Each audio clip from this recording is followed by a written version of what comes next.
Hello and welcome back to DMV Rivals Summer 2023 edition. We are here for the finals. I'm your host FaZe, joined today by Mtang and Derive. How are you guys doing? Good, hello.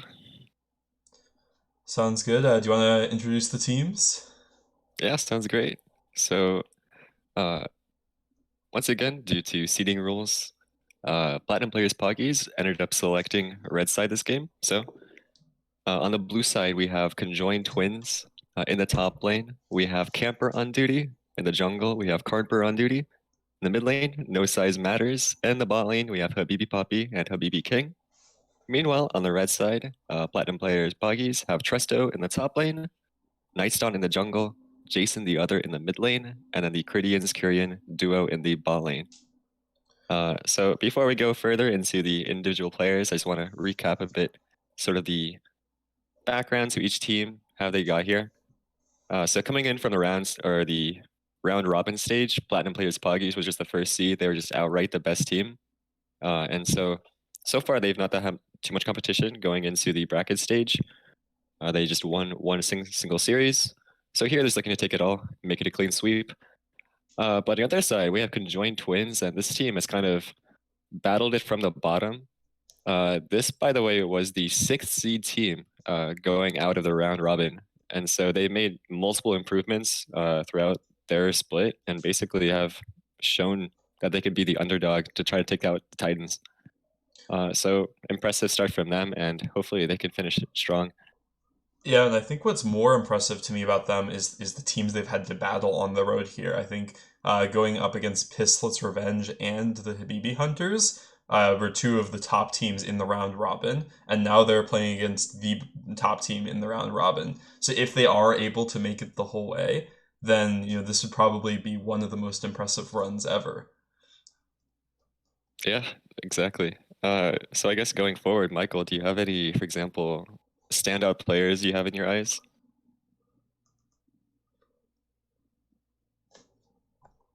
Oh, you may not be here. All right, Aiden, what about you? I mean, I think it goes without saying that Chesto has been the star of the tournament so far, dominating almost every lane he's played in and going up toe to toe and beating all the best top laners in the tournament. So I think he's definitely the player that I'll be looking towards the most. And on the other side, I think the story for me has really been about Habibi Poppy, who is chasing his, I believe, third DMV victory if he's able to win today. And I think one of the best ADCs in the tournament, and I think that duoed with Habibi King here, they have been popping off in almost every game. So we'll have to see how they're able to do up into the bot lane of Korean and Cridians. Yeah, without a doubt. And I then for me think as well, I just want to say I feel like I've been super impressed by a lot of the individual players on Conjoined Twins. I think a lot of them kind of rose above their expectations. For example, No Size Matters, even though he was on paper one of the lowest ranked mid laners of the tournament, he's gone toe to toe with basically all of them. And on these unique champions, he's just bringing out his own champion pool of just the Aurelia, the Akali, and he's been just like performing excellently. At the same time, I think Karnper on duty and Habibi King just have also exceeded expectations in terms of just their ability to call shots and just like go in, be aggressive, and then just be very decisive for their team to basically win them a bunch of fights. So I'm looking towards those players as well to see if they could rise above that even more against Platinum Player Poggies. yeah, I think a little bit of the conjoined twins identity has a lot of people speak on the Habibi bot lane, but I really want to stress this Karnper on duty in the jungle. Played J4 in the past 4 games, has won every single one of them, has been a complete menace on this pick. And just in general, conjoined twins have very creative draft strategies. In the last game, they played the Gragas support to counter the Rakan. They just seem to have very like creative counter picks, champion picks with Akali, like forcing Akali bans and Irelia bans in the mid lane. With this Jarvan must ban in the jungle, like these players are really overperforming on very specialized picks that are not like completely meta right now, and it's very interesting to see these players overperform, and we'll see what they can do today. Yeah, and I think in their round robin matchup, I think the side of Platinum Players Poggy showed a little bit of disrespect towards some of these picks you were mentioning, leaving them up and proceeding to beat them. Like the Akali you mentioned, for example, they were able to beat that with the triple defensive item to Leah. And I think, yeah, I do want to look a lot at, Jason the other and Nightsdawn, who I think have kind of come into their own as a really impressive duo in this tournament. Jason with some stellar play on the Nico in their second round matchup, and Night's Dawn, bringing out a lot of the Maokai and proceeding to just facilitate his team and always being there when they need him. So I think a lot of eyes are going to be on Night's Dawn and Jason in this series to see how well they can do. I also want to take just a little bit of focus on the top lane. Chesto being one of the most dominant top laners in this tournament, as well as Camper on Duty. I know that some players think he has a little bit of a champion pool issue, where I think he's known for his Poppy and one other champion. So maybe I think Platinum Players Poggies can look to pinch out the top, or maybe look top and try to punish him a little bit. Yeah, I think we are almost ready to go into the draft here. We should be any second now. Yeah, looks like both teams are good to go. Both of them have hit us with the ready sign. And we are in. So, yeah, it's kind of interesting on this patch. A lot of people had different priorities for first pick. So in the past, obviously last patch we held the whole Yumi Milio situation. But now there are a few strong mid lane picks like the Nico and the Blanc you see being banned right here. And right now both teams are kind of respect banning each other in terms of the mid lane champion pool. And then we see The the Jarvan right Jarvan there. Perfect.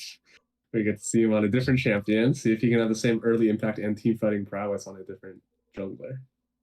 Yeah, Karmper actually gave an interview yesterday. He was asked, "You've been on Jarvan the past 4 games," and then he just basically said, "Yeah, it's just a solid champion." And obviously we have the Iron band coming in through. That's just actually been perm banned throughout the entire bracket stage, which is nice to see. But we see the other variation of the tree. We have the Maokai being first picked. Yeah, so Night's Dawn yet to bring out a champion besides the Maokai in this bracket stage. So I think it's definitely going to be interesting to see what he goes for, if he has a good answer. It looks like it will be the Sejuani. So yeah, I mean, just kind of two tanks mostly there to facilitate the team. Not going to be playing too hard around them or anything, but we'll see. Yeah, it looks like it'll be an early Fiora, which should match pretty well with the Sejuani for a very strong topside 2v2, because Fiora is able to very quickly set up the Sejuani E, and like that they can be a pretty lethal combination up in the top side. Yeah, he's just throwing it down the hammer, honestly. Fiora blind pick, just going it completely disrespectfully. Just so confident in his ability to basically just carry the game no matter what Camper on Duty picks here. Looks like we get the response of the Aurelia, but that's likely going the mid lane. Yep. What I'd like to see is probably a top lane pick here on the side of CT, just respond to that. And they do end up going with the Jax. Ooh, they're opting into the skill matchup here. I'm definitely very curious to see how Camper is able to do onto the Jax into Fiora. It will be a Sylas coming out, a pretty good pick into the Maokai. So, able to steal out that ultimate and be pretty These guys useful are in team just trying fights. to brawl it out. Yeah. I actually have a bit of a funny story. So it used to be that Camper on Duty was practicing for top lane for his collegiate team. And so him and Chesto actually ended up 1v1ing in this matchup, I think almost, I want to say 20 plus times. So this is something that they've just had in 1v1s before, but never actually see it on the actual stage. So I really just want to see like if all that practice comes into fruition.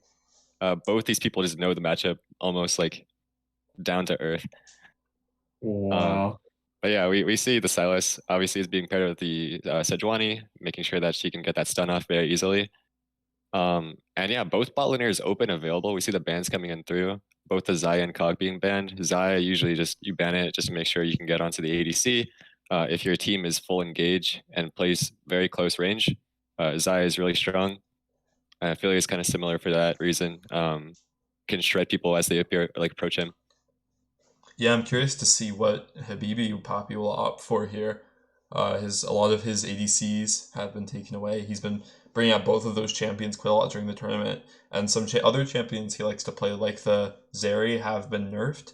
We've also seen him play a bit of the Jinx, but another champion that got some unfavorable changes in the recent patches. So I'm curious to see what he opts for as well. They will have to probably pick their ADC here, so we'll see what Habibi goes for as a response. Yeah, I want to point out that both teams have a severe lack of range, which really opens up the AD pool. Because you can play like a close range Lucian or a Kai'Sa. Like, of course, you have to ban the Xayah because Xayah is really good into melees, but it opens up to Ezreal, as we saw was covered. Just melee, these melee champions are gonna have a really hard time getting onto the ADs without any like super hard engage. They're only hard engage on both sides. It's like ultimate landing or a skill shot landing so far. So I think these ADs are gonna be pretty safe. Oh, we see the Zeri coming in there, so this champion's been nerfed. I'm curious if they just go for the Zeri Yumi and go the AP Zeri build, considering they don't actually have that much AP damage on the team. I Yeah, would on not the want other to. side, they've ended up picking the Kai'Sa, but I don't think Critians is that well known for being a melee support player. Like on this slot, I would just say just pick Nautilus is very easy, but he's mostly an Enchanter style player, so I'm curious if they try to default into something a bit different from what he usually plays, or if they're just gonna go with their normal range Wow, support. Rash. I'm personally not a big fan of this Rakan pick because you're giving Silas a really good ultimate, and you're like your only W targets are kind of the Fiora and the Sejuani, realistically, and kind of just get stunned by the Fiora if you go for it. So I'm not a big fan of it, but this is pretty old school matchup. Thresh, Kai'Sa. You used to have like pretty good kill pressure with a lot of base damage from the Thresh and proccing Kai'Sa passive, but I think like Zeri is safe enough and long range enough where you can't really punish too hard. So Yeah, I think Rakan also like generally pretty good into the Thresh. I'm actually kind of surprised to see him picking Thresh into this, but I guess yeah, an Enchanter that he might have gone for might have been worse here. So I'm curious to see how this goes, but yeah, Rakan can pretty easily kind of dance around Thresh's abilities. So we're gonna have to see whether Cridians can be on point with his hooks and his flays in order to set up but I will some say, kills this game. yeah, Thresh into a bunch of melees does feel extremely good. You can play almost every engage that they have if you're good enough, and your hook, like in team fights, if they're not focusing you, can be extremely obnoxious. Low cooldown, high CC, and interrupts like every dash. So I think this Thresh in team fights, if piloted correctly, can really cause problems for the Irelia and Jax trying to dive his Kai'Sa. Yeah, so Derive, I'm curious what you think about this mid lane matchup with the Aurelia into the Silas. Yeah, I think it is definitely Aurelia favorite early on. Aurelia honestly kind of wins almost every matchup that she plays into. There are a few that are bad for her, but in this case, with the 1v1, I think she's favored. She can get priority whenever she wants. But the one thing that's good for the side of PPP here is that they'd probably have a stronger 2v2. The Maokai doesn't offer too much for the Aurelia in terms of damage. It's mostly just a CC bot. Whereas the Sejuani and Silas, they both actually just do a bunch of damage together. If you're able to land the CC, like the Silas E, then basically you can someone like one-shot someone almost. And also there's just a bunch of value on the Silas ult here. Aurelia ult actually has a pretty decent AP scaling, and so if Silas can steal that, you actually can just shoot an AoE nuke at the entire side of CT. So honestly, if I was playing Jace or if I was Jason this game, I'm feeling, even though the mid matchup may be a bit bad individually, I'm still feeling really nice. Yeah, I think that makes sense. Yeah, so we're now getting pretty close to the start of game one.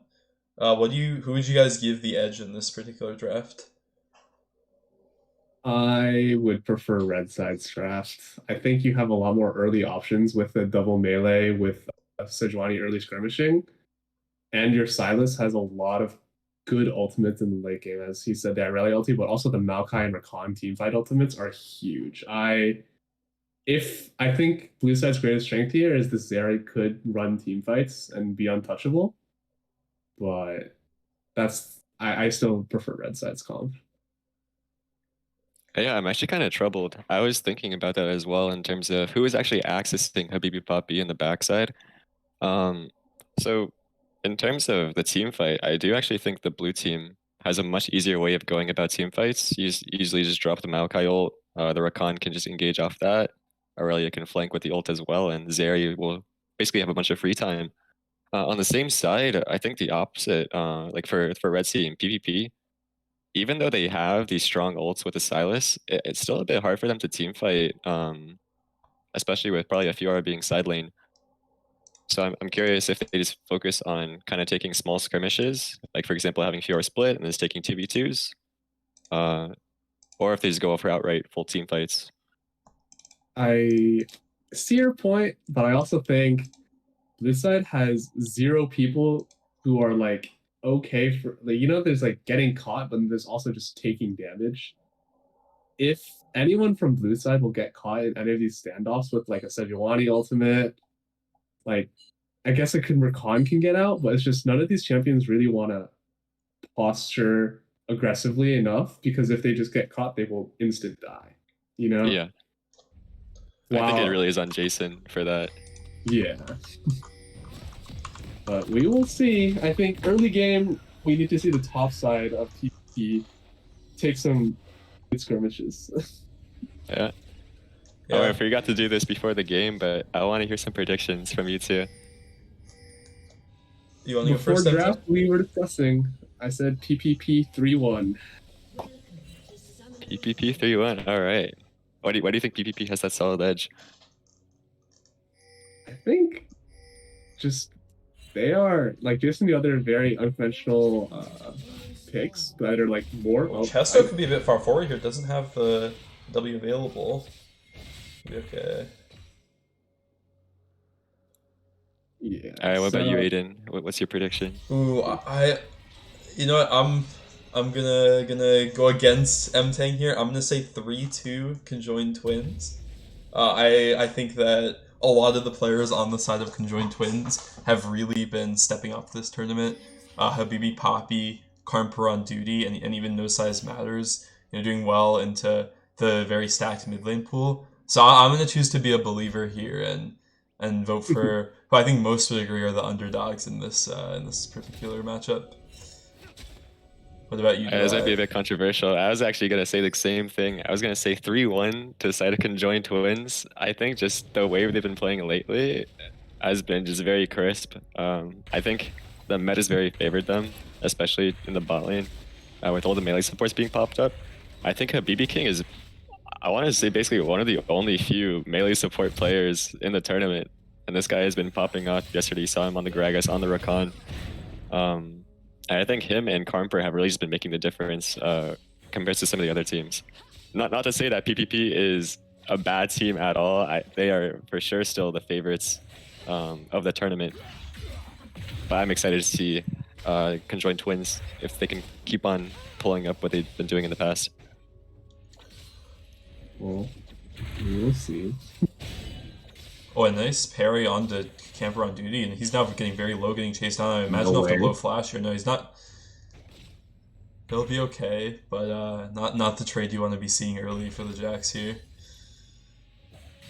Yeah, interesting to point out that Chesto has grasp while Camper has lethal. Oh, but Karmper going in on the mid lane. Nice down here as well.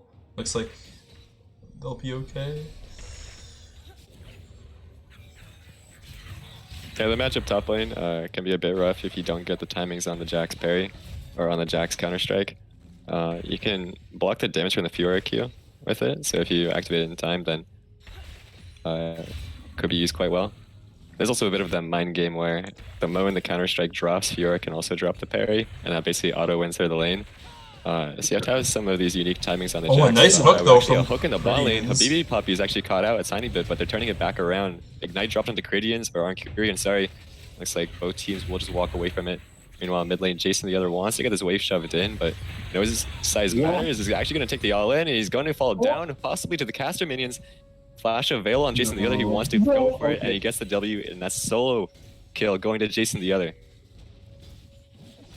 Jeez, Jason the other, well played. Early trading to get the health advantage, and then knows he has just enough to dive. Flash W to live the tower shot. Very well played. Yeah, and we did see No Size Matters starting E in this lane. I feel like that might have been a level 1 related thing, because that seems suboptimal, and it kind of allowed Jason the other to get out the early push, which gave him the health advantage that he needed to set up a dive like that. Now No's going down again. Mid lane, No Size Matters doesn't have flash available. I think he's gonna be dead. Meanwhile, top lane we have a gank going in through. Camper on Duty's getting a minion blocked, however, so we have a flash coming through from Camper on Duty. No Size Matters also ends up falling down to Jason the other. Meanwhile, bot lane we also have trading going on. Kyrian once again, possibly getting caught out, but he looks like he'll just walk out of it. Oh. Actually goes in. Critians wants to go for the engage. Habibi King forced to flash away, but Kyrian is so low. Habibi Poppy chasing it forward. They're all so low. Nightstunn's gonna make the difference here. Critians actually falls down to the Zeri passive. They have to kite this out. Kyrian still low. Habibi Poppy flashes away. Nightstun will now secure the kill, and Kyrian grabs the kill onto Habibi King. Holy moly, this early game is delivering. Yeah, we see exactly what we need to see from the mid lane, where we just walk up on a flash of Irelia, we guarantee the stun with the Silas melees. And then in the bot lane, it's classic Thresh. You play everything correctly and you still don't win because you do no damage. But unlucky bot lane. They were trading really hard because they knew their jungler was coming, but Critian's playing a little too far forward and ends up going down. Yeah, it's not late. We actually might have a solo kill coming in through Camper, and Duty wants to go for it. You know, Bottle and Kyrian might have overstayed his welcome. Has the flash available, but just can't get out of the Maokai route. And that will be a kill. Once again, going to Habibi Poppy. 2 kills now on the Zeri pick. Did Chesto TP back without buying anything? That is interesting. He only had a bit of farm. I don't think he could really afford anything there. Yeah, Camper doing very well in this 1v1, able to win out the extended trade, and now Chesto sort of getting pushed under the tower. But it looks like Nightstone looking to make his mark up topside as he's almost there. Yeah, no Counter-Strike available. It looks like he might not be too safe on this one. Meanwhile, balling, Critian somehow gets the hook. We'll go back to the top side. We have Nightstone once again coming up here, but Chesto basically delivered the kill by Nightstone. Nice gank right there. Yeah, and a bit of a greedy back from Habibi Poppy. Did at least the shutdown went to Critians, but their wave's in a really rough spot, and things are looking really good for the set of Platinum players Poggies at this point in the game. Jason doing very well in the 1v1, the top lane 1v1 going about even, and Habibi maybe a little bit ahead, but I don't know if it'll be too consequential here. Yeah, both ADs kind of griefing by overstaying like really, really far. At first it's Carrying getting caught out by this Maokai, like 2 HP, nothing. And then Habibi Poppy breeding for, I guess, a little bit more gold so he can get a better base, but gets caught out by the support. I don't think he can go for this. He's a little too low. Hey, I'm curious if the wave state was just bad. Maybe Camper on Duty didn't fully shove in the wave with him when he was down there, but it seemed like he just needed to go for the wave. But top lane Camper on Duty once again, looking towards Chesto. But honestly, it's a really hard gank to pull off once again with the Fury parry being an option. It's really hard to go for that Maokai W or the Jax E. Yeah, since they're both such telegraphed CCs. But Chesto has no R, so he can't really outplay it if the gank does come through. Oh, well now he has no W. So Camper on Duty could actually go onto this here. He wants to look for the W, but unfortunately, Chesto's able to get out just in time with the Q. Yeah, could Dragon over to Nightstone, but actually it looks like Camper on Duty still wants more. Goes for the Twisted Advance, and that will be him dropping down to the same chain CC. So well played on the side of Conjoined Twins there. Yeah, we're seeing Camper play around his E very well against the Fiora. There's a bit of a timing discrepancy in that the Jax E has a window to pop it that's a little bit longer than the Fiora W Jason the other lasts. just gave him. Oh, you immune the They're ulti. going for He more. immune the Jason the ulti. other has the flash. Wait, actually doesn't have the flash available, so there might be him dropping down here. They need another Jack skew to go onto this, and actually LB3 kills actually a shutdown going over to Camper on duty. Yeah, I don't think Jason the other was expecting Camper on duty to be staying there, but Camper on duty was just the very end of his base. He cancels it and then goes back right into the fight. And that will actually mean they can start the Herald. Huge swing. I want to point out that Carper on duty actually W'd and immuned Jason the other's ultimate. So Jason the other did not get a Maokai ultimate and wasted his ultimate as well. That was huge by Carper. Wait, there's no way, right? No, it actually had like his was Wow. so cool. I didn't get it. Oh yeah, I was surprised. I didn't see the twisted advance there. I was amazed that it just didn't drop down, but I guess that makes sense. Wow, that's really well played then. Yeah. Carper showing up on not J4. Yeah, He I do- banned the J4. Still don't win. I do want to. Oh, not quite landing the hook there, but I do want to take a little bit of look at this ADC itemization. Habibi Poppy going for the static shiv. He did take that the real? fleet footwork, and so that's an item that we've been seeing on a lot of champions this patch, and I think it's especially good here. Possible gank at the top side. They have a 3-man going over to Camper on duty. Not sure if he can survive this one, but he grabs his counter strike. He's trying to get out of this, but that will be him dropping Jason the other with a nice roam there. So the game plan is going pretty well for PPP, as we said. Is top side double melee with Sejuani, pretty much guaranteed CC if you just like one Fiora Q, one E into auto with Jason the other.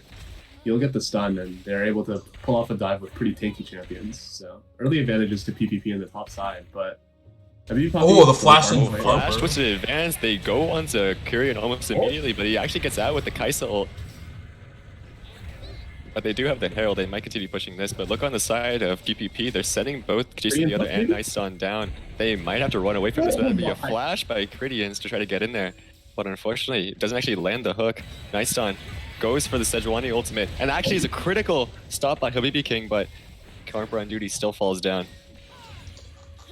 Yeah, so one did go down there, but that was 4 plates going over to the side of Conjoined Twins. So that should help him out a lot here. I think Habibi was able to get most of those. So yeah, the OS. Oh, Oh, Carper It's is actually a pretty big stun landing onto the Camper on duty. The Everfrost being so valuable, but that will be Nightstone flashing forward, but he doesn't actually get the damage off onto the E. Yeah, bot lane. It's just if you flash on a Kaisa, you like. It's okay if she can't get the auto off, but she had a support there to help CC another person, so Kaisa can just R out to the other side of the fight, back on their tower. As you pointed out, really good stop by Habibi King, but as I pointed out in the pre-game, no one really wants to get hit by the Sejuani ulti. If you get hit, no one on your team can really tank it all that safely, and we see it like mid. Camper on duty wanted to go for the all-in right there, but still, again, Nightstone was hugging right around the corner, and Jason the other. Now 5-1 on the Silas at 11 minutes, doing incredibly well.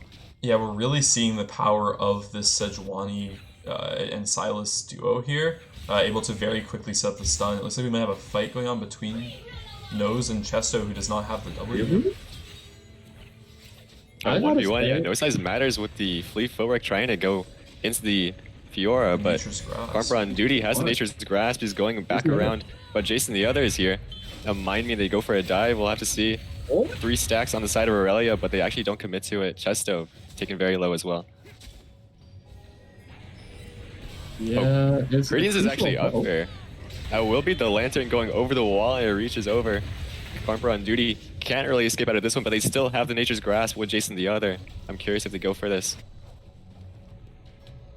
Looks like they just choose to opt out of it.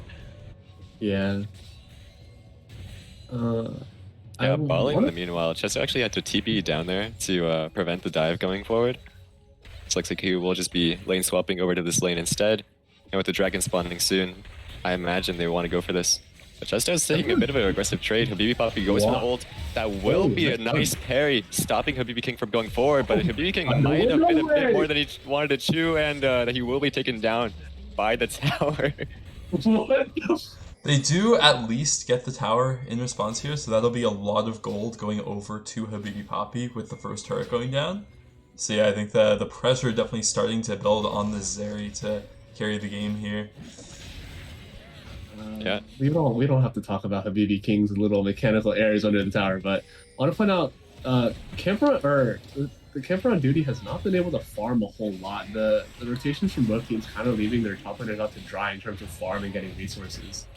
And I think that'll be a real issue because if Jax gets behind the Fiora, like no one can really face Fiora. Irelia versus Fiora, I think is heavily Fiora favored. So the sideline might become an issue later in the game. Could be a fight going here. Habibi King gets caught by the hook, but looks like he will just dash away over to Karmpa on duty. Yeah, and as we start seeing some of the item components, we do see it's confirmed it will be the AP Zeri. Makes sense because your only other AP source is the Maokai. And on the other side, actually, Kyrian option for the pickaxe, so it looks like he's going for a bit more a traditional AD pick, or AD build. Yeah, I don't know what that's going to build into. Yeah, there definitely are Shiv plus AD builds going around, but you do lack the AP ratio you need to truly one-shot the wave with the Shiv. So I think Habibi Poppy will definitely be getting the push advantage here, as there's a 3v2 on the top side. Yeah, that will be the parry coming in through. He lands perfectly onto Camper on duty, but Camper on duty able to dash away through a minion. Meanwhile, bot lane 1v1 going through. Camper on duty trying to protect his top laner. Bot lane, however, they actually escape, but Karmpa on duty still wants more. They're going on the side of Cridians, TP behind, and Habibi King with a nice ult. Habibi Poppy with a huge ult as well, melts through the side of Cridians, but Kyrian goes into the fight with the Kai'Sa ult. It looks like that will be a clean team fight from the side of PPP. Only one member dropping, and that will actually be the Herald as well. Yeah, the TP not available there for No Size Matters, who had just TP'd to the bot lane, and without the cooldowns he needed to stun the Sylas up and cancel the TP, they were able to get a nice 5v4 on the top side of the map. And despite how good the fight potentially looked for Habibi Poppy there, they just had the members they needed to shut down this area. And now getting the Herald, we find 4k gold lead for the side of Platinum players Poggies. A level down. We fight going here. No Size Matters actually Qs onto Chesto as he goes for the parry. Without the mana, I'm not sure if he can actually get through this. Chesto is wanting to look forward, go for this parry, Vital procs, but No Size Matters will just fall down in that 1v1. Yeah, that's what I was saying. Like, Irelia into Fiora is heavily Fiora favored. Even a level down, he is an item up, and this Irelia is extremely starved in the side lane. So this is going to be a big side lane issue for the side of Conjoined Twins. Hook? Oh, goes wide. Yeah, I just want to say, even before the fight towards topside, I feel like Jason the Other and Nightstone have just been putting on a clinic. 10 assists on Nightstone, 9 kill participation on Jason the Other as well. These two people have just been popping off and just like controlling the map throughout the entire game. Yeah, for sure. Yeah, I agree. No Size Very Matters. Yeah, you can go ahead and all right. Oh, not quite the hook landing there. But yeah, No Size Matters really struggling in the side lanes here. He's been losing to both Sylas and Fiora pretty consistently, and with Theorelia at this point in the game, I feel like he's gonna really struggle to have an impact here. Karmpa might be a bit far forward here as well, as we see Jason jumping in. Yeah, Nature's Grass stolen away, and that will just mean they're actually taking him down without the ult being used. The Sejuani and Sylas base damage, but now we see the ult coming in through. Camper on duty might be in a bit of danger, but looks like it's only Jason the Other going forward. Oh no! They're still trying to go for it. Nightstone's in the area. He goes for the Glacial Prison. It lands perfectly onto Camper on duty, and that's another kill going over to the duo of Nightstone and Jason the Other. Meanwhile, mid lane, it looks like as though they are getting a prize back. Cridian's trying to make a play right there, but I think even if the hook lands, I'm not sure if much really happens considering he's by himself. Yeah, I'm not sure what the flash hook was, but we see Jason the Other Nightstone huge plays on the top side. I think Camper had to flash the. Oh, still another fight going through. Cridians, he's trying to bait for his team. The rest of the team coming in behind me. While top lane, 1v1 solo kill. No Size Matters getting the kill there, but Habibi Poppy taken down by the stolen Rakan ult. Means that Jason the Other can just run at him. complete alpha play from Critians, but we see another chase, maybe? It's finally over? The fight's finally over? Oh, it's not even over. Yeah, meanwhile, though, we did see No Size Matters taking down Korean in the top side, so that will at least be a good look for him, as it looks like we might have more skirmishing. Jason. Oak actually lands on a camper on duty. It means that the chain can go forward, and that's so much CDR. Jason the other can just sling spells whenever. He grabs the Jaxel, and that also has an AP scaling, so that means he can just one-shot Camper on duty. Meanwhile, a 1v1 once again in the top lane. No size matters.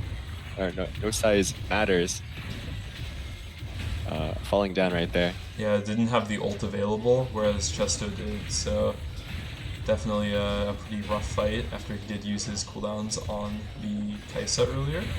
But yeah, and that will be a Dragon also going over 2 Platinum players' Poggies here, so already on Soul Point, up 6,000 gold. It's looking pretty rough for Conjoined Twins to get back into the game here. Yeah, this game is quickly falling apart. Jason this Everfrost value has been absolutely massive. He has caught out so many people with the Everfrost root, buying time for Sejuani to get in range and land some more CC, buy some time for the clones for more damage. But Jason and Nice One just completely running the map. Wherever they go, they catch someone and can fight and just will win against any of the melees on the other team. Yeah, honestly, at this point, I feel like they just go for like a 2v4 and they would still probably win it.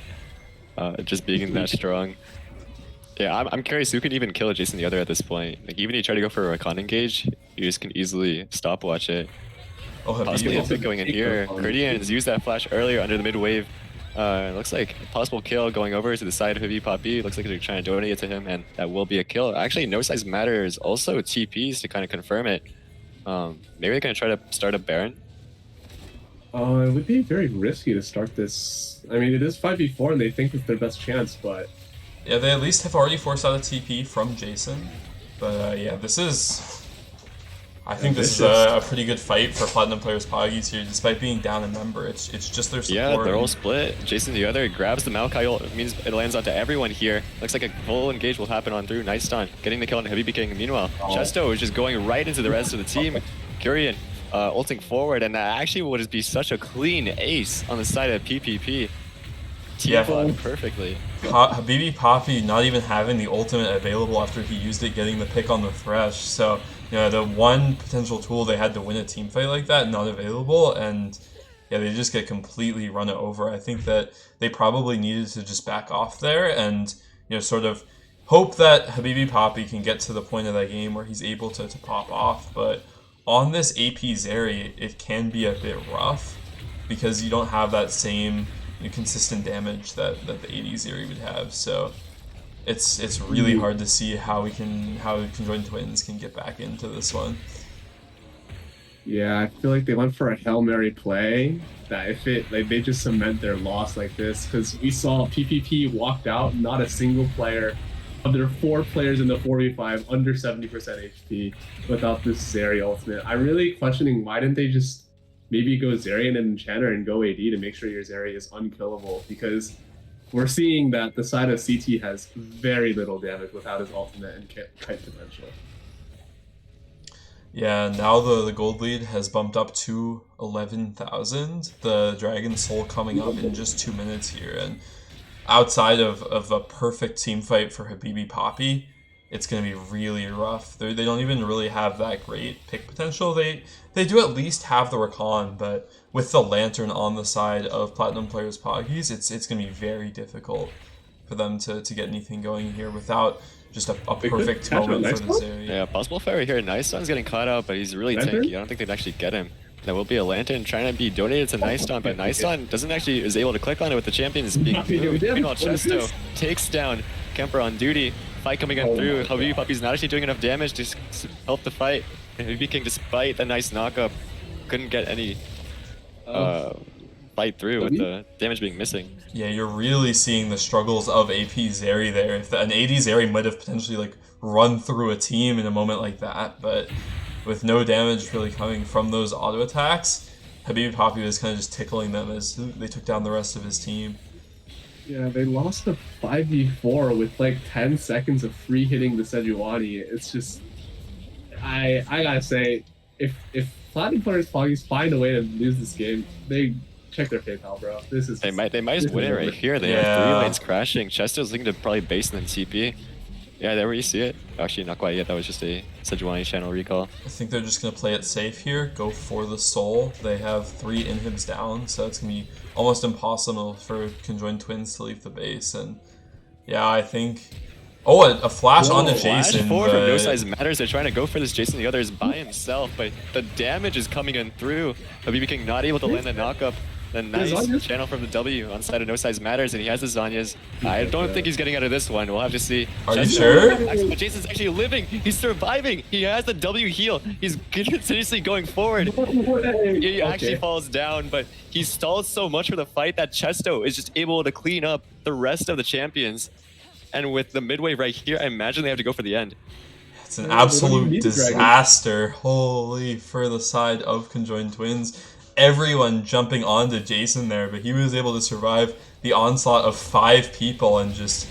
Yeah, this one, I think that's all she wrote, and conjoined twins gonna have to look forward to game 2 and maybe look for... They will get the side selection here, so we'll see if they're able to do something with that, but a really rough game for conjoined twins here. Platinum players Poggies just winning all over the map, all of their members doing extremely well. Yeah, holy moly. I don't know. Just like hands down to both Nightston and Jason. They played the map exceptionally. I think Chesto also performed insanely well. But I think that was also a product of just what Nightston and Jason kind of set up. Jason getting the solo kill on No Size Matters basically at level 3 into the Aurelia matchup is just unheard of. So once again, just really well played to that duo right there. Yeah, I mean, I'm not sure. Since the game was so short, there was not a lot of macro to be had, but it just seemed like wherever this mid-jungle duo of Nightstone and Jason the Other walked, they found a fight. And even if CT was trying to run away, they got caught up by this Everfrost Silas. And there was so much damage, so much CC that they eventually just killed every time they found someone in, like, just walking into the enemy jungle.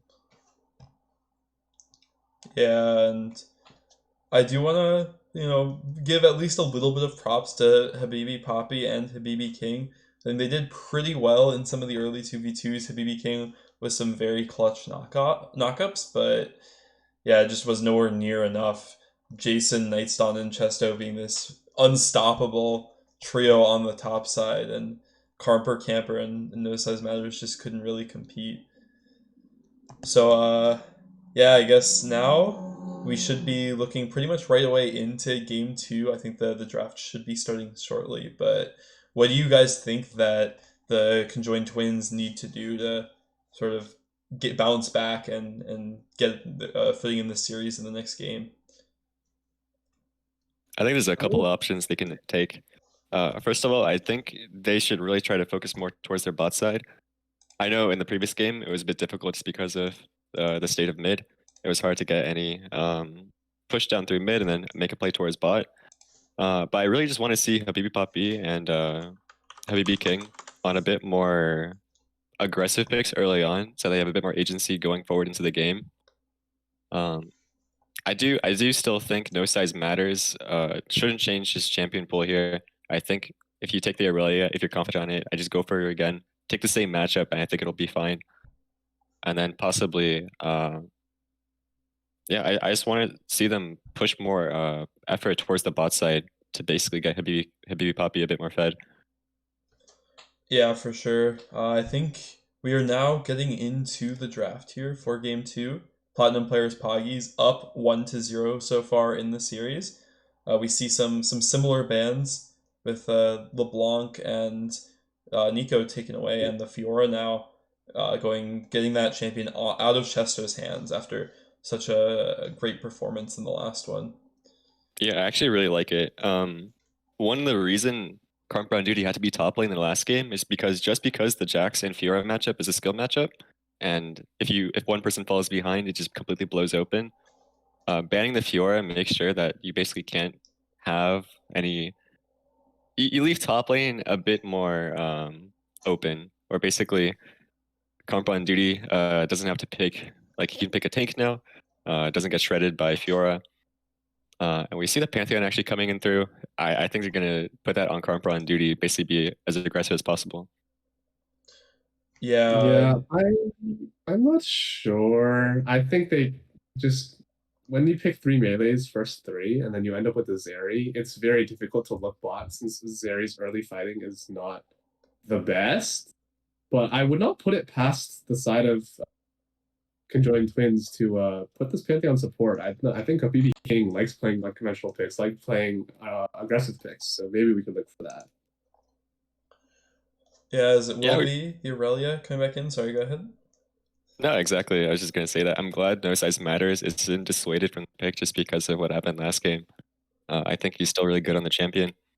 We see a Karthus hover. I think that might be a bit of a troll. But I'm not we'll see. convinced. They do have double AD topside. Now it will be a troll as yeah, the Zaya coming out for Habibi Poppy. He's been very comfortable on this champion and already having such, at least a strong dive setup with the Maokai. The Zaya ult can be very pivotal in these team fights. Looks like Jason will be responding with the Ari.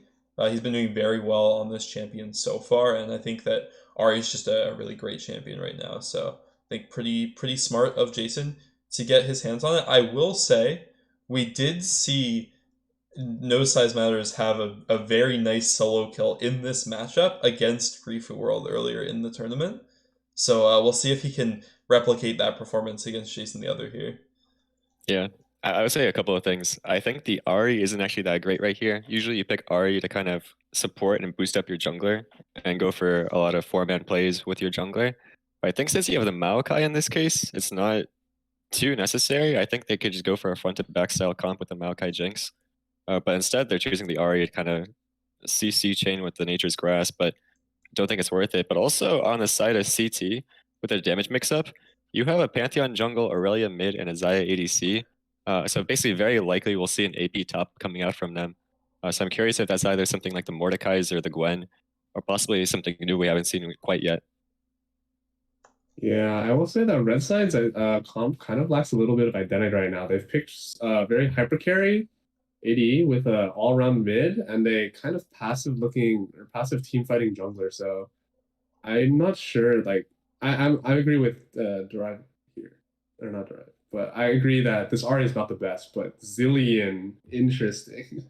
I actually really like the Zillion pick here. I think champions like Aurelia and Pantheon wanting to sort of dive in and get a quick kill and then kind of snowball that into a winning team fight can have a really hard time into Zillion. If he's able to save his Jinx from that initial engage, then the follow up might not be there. And I also like that they've decided to give the counter pick to Chesto here. I think they're picking the Scion, and I think we'll have Chesto find a pretty good counter pick into the Scion. Maybe something like a Jax or maybe we'll see something Is it even more the spicy freest like the Malphite game? Varus. I'm curious. I wonder if they do some sort of AP caster support right here, but with the Xayah, it's not really an option. I think you just go something like the Nautilus. Pike. Okay, Wow, or what is that. going on? Yeah, I respect that. So one thing with the Zillion and the Jinx, the two champions together don't have that much in disengage outside of maybe like the Chompers. So you can go for kill lanes. And in this case, with the Pike, you can go for kills pre-6, but once again, as Aiden has mentioned with the Zillion ult, I think it's kind of difficult to go for plays after that.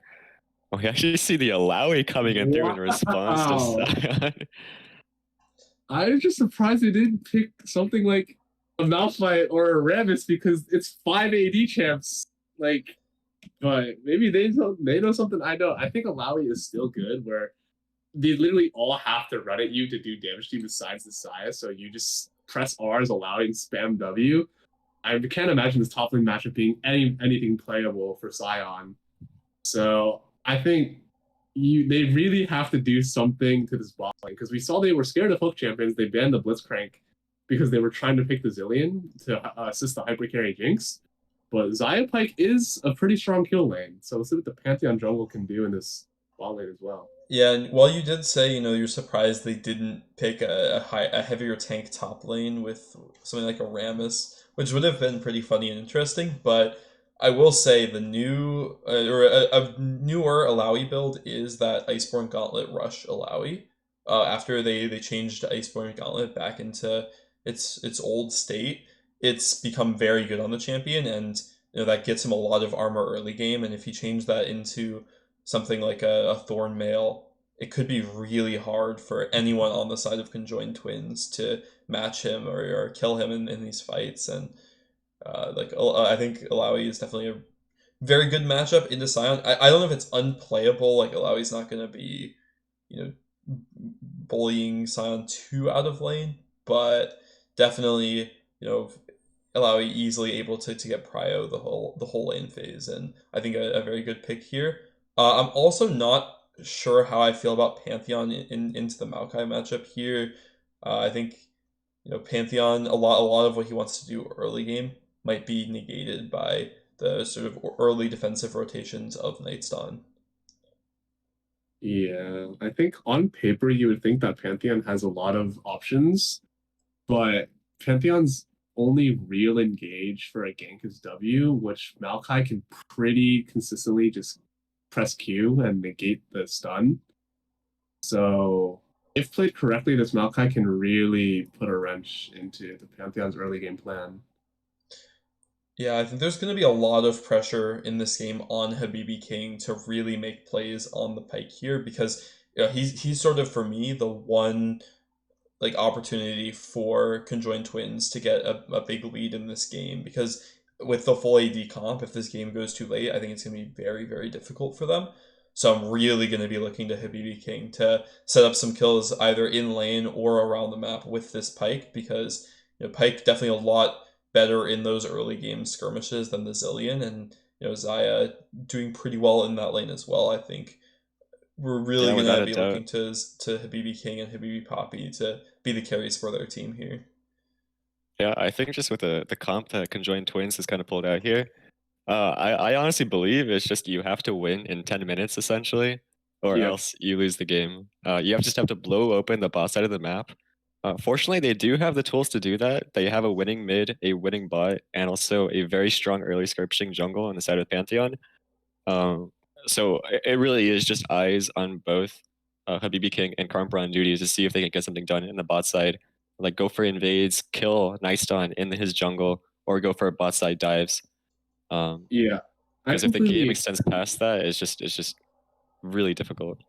I will say though, I even if like they have to be up so much gold at 10-15 minutes because I like Zaya is not a premier run forward champion. She is best at kiting back, and she really has issues chasing like unless they're CC'd right in front of you, like it's really hard to get max damage if you're running forward as Zaya. So I really I think they have to play extremely well to get as ahead as they need to be at 10 minutes. I've got the solution. You go What? AP boss Aurelia. Boss. Oh yeah, I don't know if that's the solution we're really gonna be looking for here. I think hopefully we'll see this Aurelia. Actually, I will say No Size Matters has been bringing out a more supportive build on Aurelia in some of these games, even opting for, I believe it was the Locket one game. What So the? yeah, I'm not sure. It did win that game, so power to him. But we'll have to see if he goes for. I'd imagine he'll probably just go full damage here, especially into a matchup that he can really take advantage of, like the R here. Yeah. Just in general, I want to speak about this a bit more. For full AD comps, honestly, sometimes you can pull them out. It'll be completely fine, especially if you can get something like the LDRs and Last Whispers. But usually you pick full AD comps if you just know they're like an enemy's top side doesn't have any armor stackers. But in this case, it is really a serious threat just because the fact that both Maokai and Alawi can both stack armor. Alawi can't actually get ganked in this game. And so once again, if they reach past 10 minutes and they start hitting those first few armor items, then I think it's going to be quite a huge threat. So again, ticking time bomb on the side of Conjoined Twins. We have to see if they can pull this out and just play confidently. It will be wanna it will be point out- tough. I'm not sure it's impossible though. I think like they do have sort of a vulnerable backline with the Jinx Zillion here and even the Ari. If they can execute dives onto those champions who won't be stacking armor, I definitely do think there will be some opportunities for conjoined twins to win out in some of these team fights. But yeah, it's definitely going to be a lot harder to execute than it would be otherwise if Nightston and Chesto are sort of in the front taking all of this damage. Yeah, I want to point out that Camper on duty, no flash on this Pantheon. So if he ever gets caught by something like he can't even flash away over a wall from the Maokai ultimate in mid game. So also for early ganking, you don't have the surprise factor to like kind of juke out the Maokai W. You kind of just ghost at them and I just guess move back and forth to try and bait it out. But we'll see if the summoner choice really affects in this game. Yeah, I've got a playset right now. I was quite surprised to see Karmpra on duty starting red buff, because usually that means you start pathing towards stop. But in this case, he actually does red Raptors Krug, so he might be going for a level 3 gank bot lane. No flash for a level 3 gank bot lane is pretty sus. Just ghost on them, run at them. But yeah, I think this is the stuff that you have to do, though. You have to try to get back in the early game. This minion right here is kind of just bouncing between the bush. But yeah, Karmpra on duty, he's looping around. He's trying to go for this gank. It's going to be level 3 gank. Oh, I think with Habibi no King double is bomb going available forward. either. The ghost popped, heal popped in return. Yep. Nice flash on the side. Habibi King actually lands the stun, meaning that Habibi Poppy's actually delivered the kill, and that will be first blood going over to the side of conjoined twins. And 2 sums actually burn on Kyrian too. Well, you said that there's a ticking time bomb here, and you know they're going off right at the beginning of the game. A level 3 big gang coming out for the Pantheon, getting Habibi Poppy already quite ahead of his laner, blowing a lot of summoners, so repeat ganks are definitely possible. And this is exactly what they needed from Karmpra and Habibi King here to set up this early game and get the team snowballing. Yeah, I kind of want to criticize the bot lane from PPP because this was the game plan. Everybody knew it. Everyone knew it was going to happen. So I kind of wanted to just say, like, don't really contest wave and try to get pushed in, because a level 3 dive is a lot more risky, and you don't have to be like forced to blow sums if you just get pushed in and farm out your tower. I want to see how they played that level 1, but they pushed in and got punished, and successful game plan so far for the side of CT. Yeah, top lane, however, it looks like it's a bit rough over here for Karmpra on duty. He will be getting hovered by Karmpra on duty, but looks like Karmpra on duty just wants to take his camps. Top lane likely will just be Alawi, Chesto just getting a slow passive lead. It's very unlikely for Karmpra on duty to ever die here, but bot lane's pushing back into the side of conjoined twins might mean that they have an avenue to make another play right here. Yeah, Chesto actually doesn't have a ward here, so there is an opportunity for a gank. I think Camper. Chesto getting hit by the Q by Karmpra on duty, but the tentacles are coming in through. They're missing Karmpra on duty. Karmpra on duty's dodging them. But I will be Karmpra on duty, barely getting the kill before Karmpra on duty dies. And that was a pretty solid bait right there, if anything. Yeah, really well played from the topside duo. The name synergy and doing really well to get now Karmpra getting 2 lanes ahead here, and that I think really bails out Camper, who's getting quite low under the turret. He's now able to crash the wave, and I think he'll be feeling a lot better going into the rest of this lane. Yeah, just a slight miss. What Charm missed? Oh. Yeah, as we see the trade in mid. Oh, he's going again. I don't think. Yeah, he's getting kind of low. I think he just wants to get the wave in. We'll have to see. Karmpra and duty escorting him out. But yeah, I will say top lane matchup probably still a bit rough for the side of Karmpra on duty. I don't think it's going to change despite the kill, but critically, Karmpra on duty, he does get a kill on the side of Pantheon. He's one of those champions that you can actually snowball quite effectively with resources. And so the more AD you get, you can actually just start one-shotting some of these carries like Kyrian, Kurdians, or Jason. Mid lane, actually a nice play going on the side of No Size Matter. Doesn't have the ult of it quite yet, so it means he can't go for the full all-in right there. Yeah, Nose, after getting a bit of a lead in the early game, was able to force out the TP of Jason, but now Nightstone... Yeah, he goes for the all-in, that will be the Vanguard. Well, nice stun though, Jason with no mana. Yeah, both just flashed out. I don't think No Size Mattered had another Q reset, so he wasn't able to flash forward onto Jason. And that's a nice counter gank by the side of Nice Stun, making sure that Jason can survive, knowing the fact that No Size Matter would want to all in right there. But actually, Karmbra and Duty is looping around. He wants to make a play mid, goes for the stun on Nice Stun. Nice Stun taken kind of low, no flash available to him.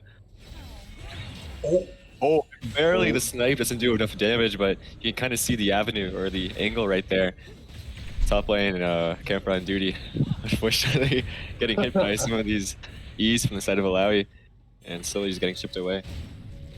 Yeah, nice play from honestly just a nice fight from both mid lane duos, kind of there to support each other. No one quite going down, but very going toe to toe in this mid lane matchup now.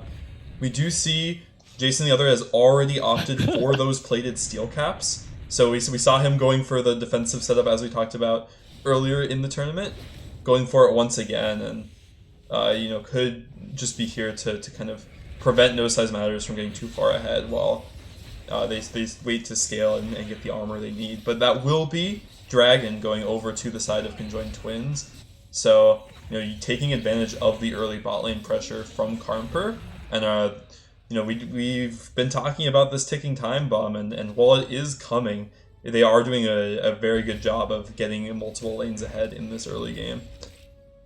Yeah, well done to them. This is actually kind of what you want to do as well. You want to be just taking every single objective on the map, but especially dragons. The earlier you can get them, the better. Just because you actually make your own ticking time bomb. If you get 3 dragons at 18 minutes, that basically means that side of PPP will have to join in and fight. You have to take Alawi out of the side lane and force her to go fight with you as well. Maybe Jinx, without the items, won't be able to actually get a lot of these resets. Well, Some nice trading on the side. No Size Matters. Jason the other has the ult available with No Size Matters continues to press forward with a Q.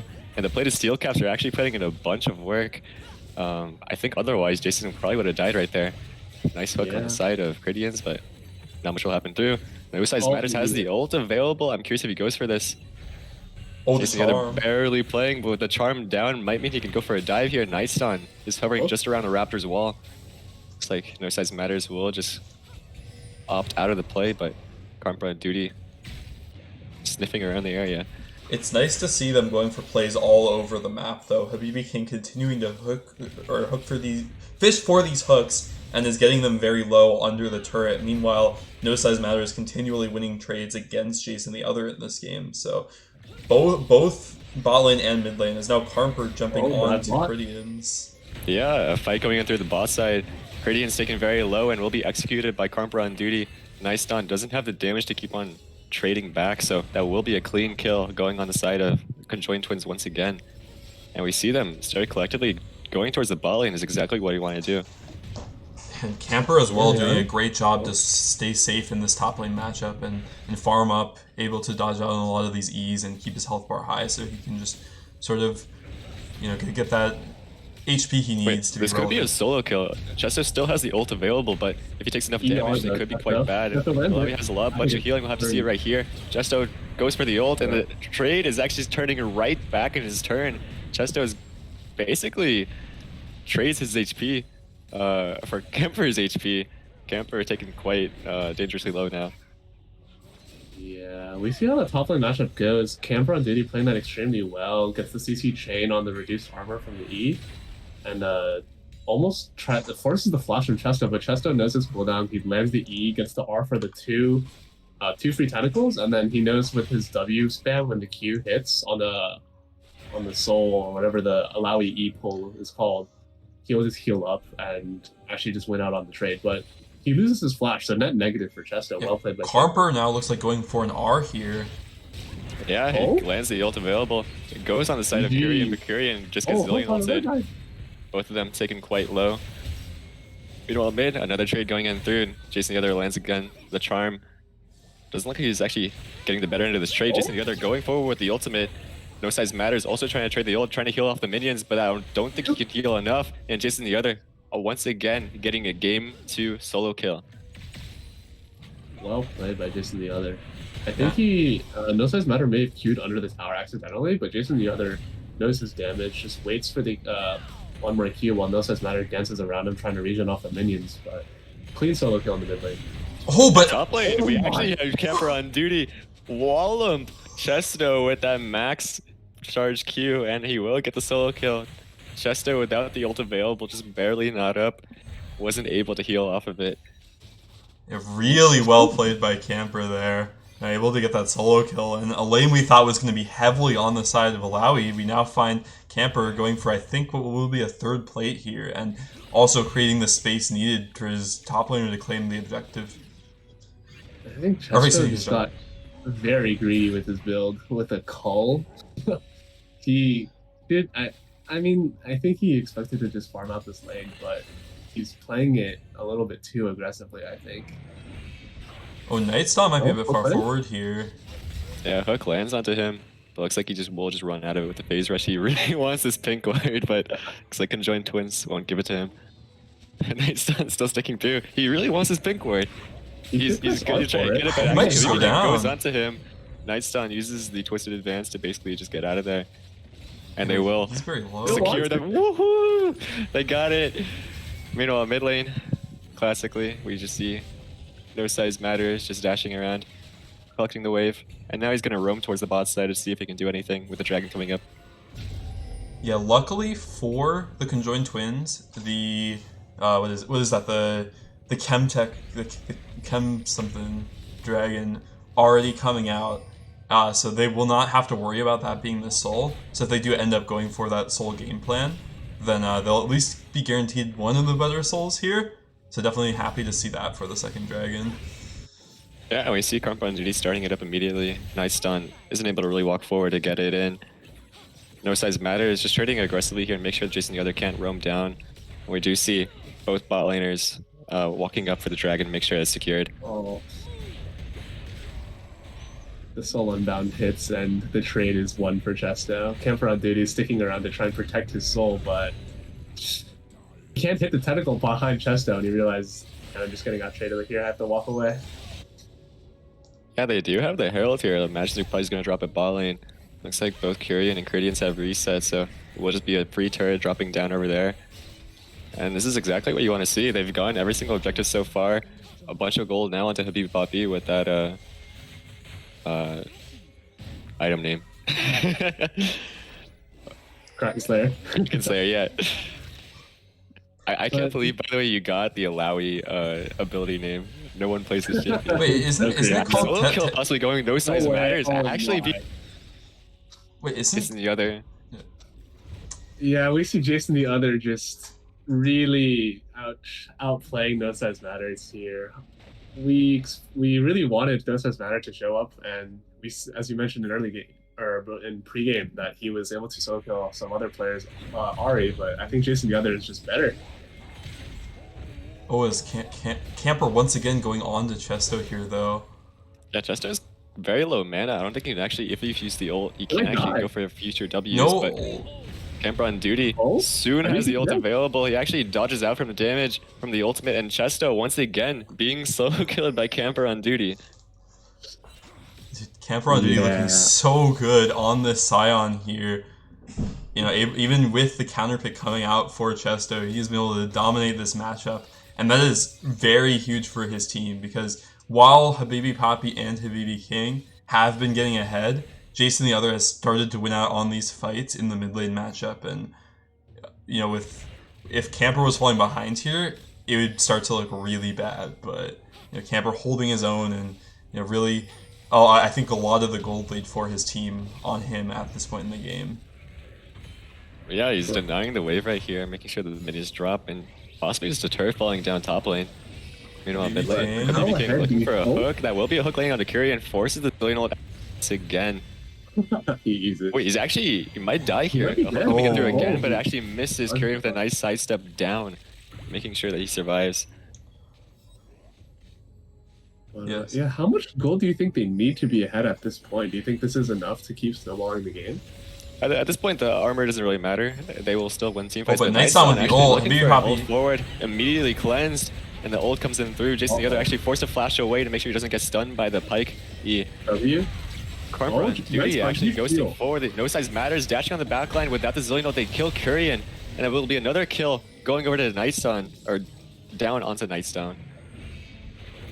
And it's actually 2 kills in 1 with the pike ult being landed right there.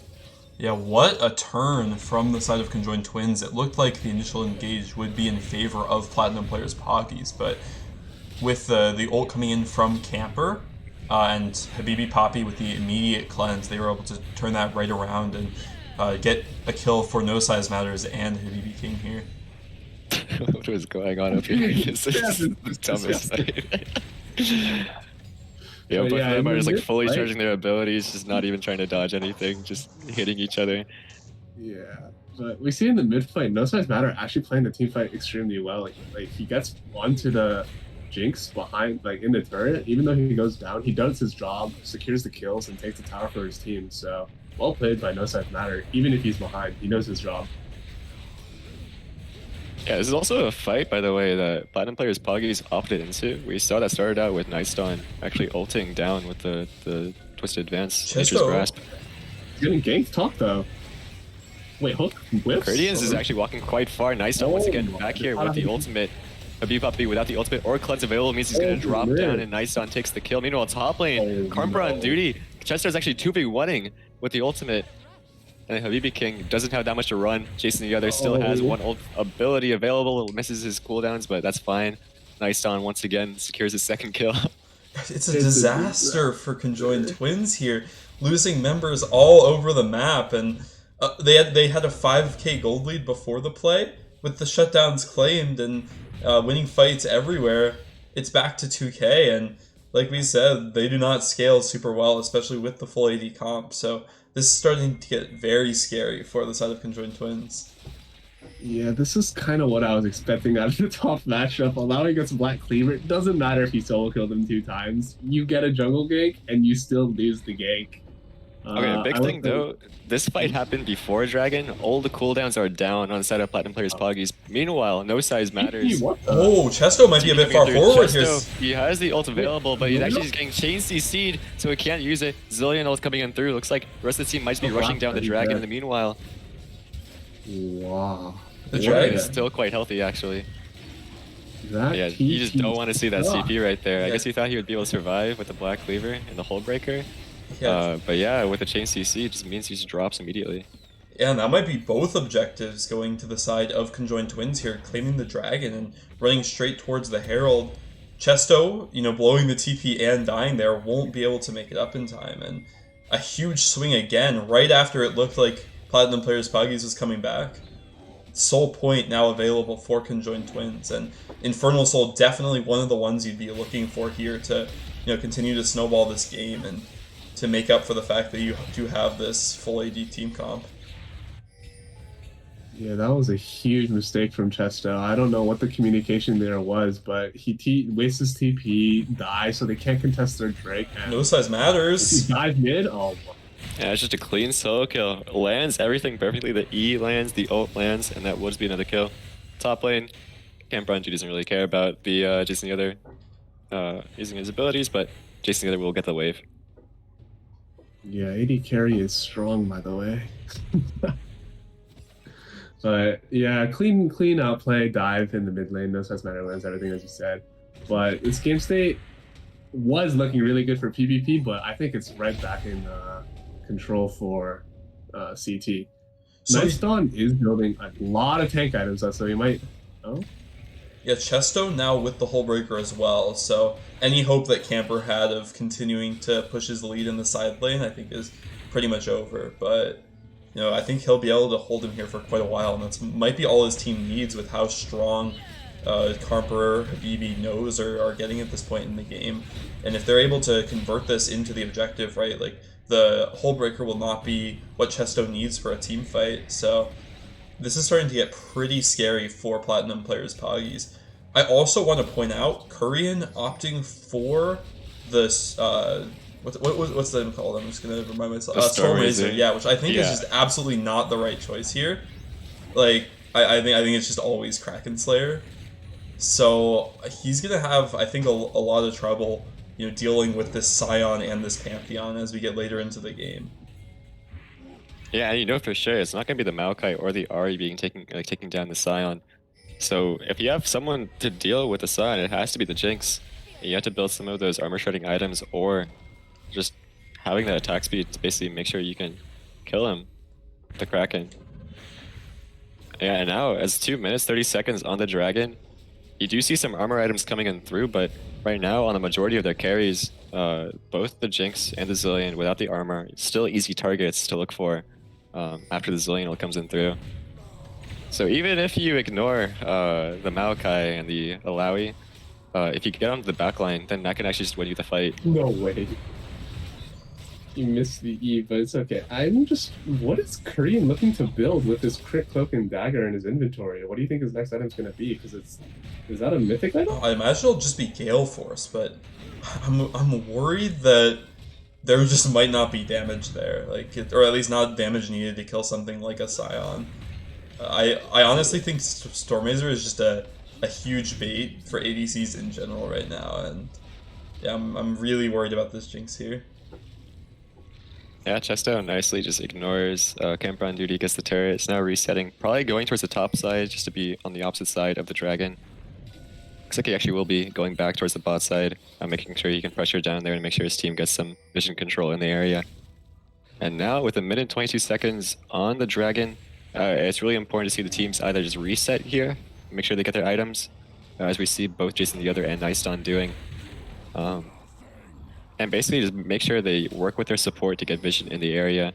We see Habibi King getting vision in the bot side jungle of Platinum player Poggies. And right now, Cridians actually doesn't have too much setup. You see the mid wave is shoved in, so he can't really get vision down. And now, 50 seconds, we have to see him working with Nightstone to try to recollect this vision. Yeah. Interestingly enough, for this very important Dragon fight, I feel like the side of PPP has very little damage. Because if you look at Jason the Other, he's 2 defensive items and 1 semi-damage item in the Everfrost, and Korean has 1.5 items, so if this is their stand, they don't have a lot of damage, and they're going to have to pick their targets very carefully. Yeah, we just have to see an Alawi moment, I think. Possibly if they walk too far into Alawi, if Chesto lands an E onto Habibi Poppy, then could be a fight turn around, but otherwise, we see the TP coming in through. No size matters. Yeah, crucially, we do have Platinum players Poggies getting that initial positioning on the Dragon, which can make it really hard into this Alawi if you have to run into him, but Chesto... Yeah, Chesto jumps forward, he has the big ult going down. Karmbra on duty is actually taken quite low, taken down by Chesto, and Chesto is just winning the fight for them, making sure he can just dash forward. Another shutdown onto camper on duty. No size matters, can't do too much here. Flash is out, but doesn't flash to anything. And Jason the Other just continues to look forward. Charm lands on Habibi Poppy, and that's actually the damage coming in through. He goes and solo kills him, essentially. Yeah, Habibi Poppy just not able to get any damage off in that team fight. He was completely zoned off by the Alawi and the Ahri there, and you know, while we were saying that we were worried about the items of Cridians being behind the items of Habibi, if Habibi's not going for any autos, that really just does not matter at all. Chesto just didn't have the damage to take him down in the front line, and a really rough fight for the side of Conjoined Twins, and this will be very big for Platinum players Poggies, able to delay the soul and now have found themselves up about 1,000 gold. Yeah, I mean, someone told me top lane was weak, but this Chesto guy's looking pretty broken. It's a clean fight, not even having to, like, the Zillion ult was not even forced out.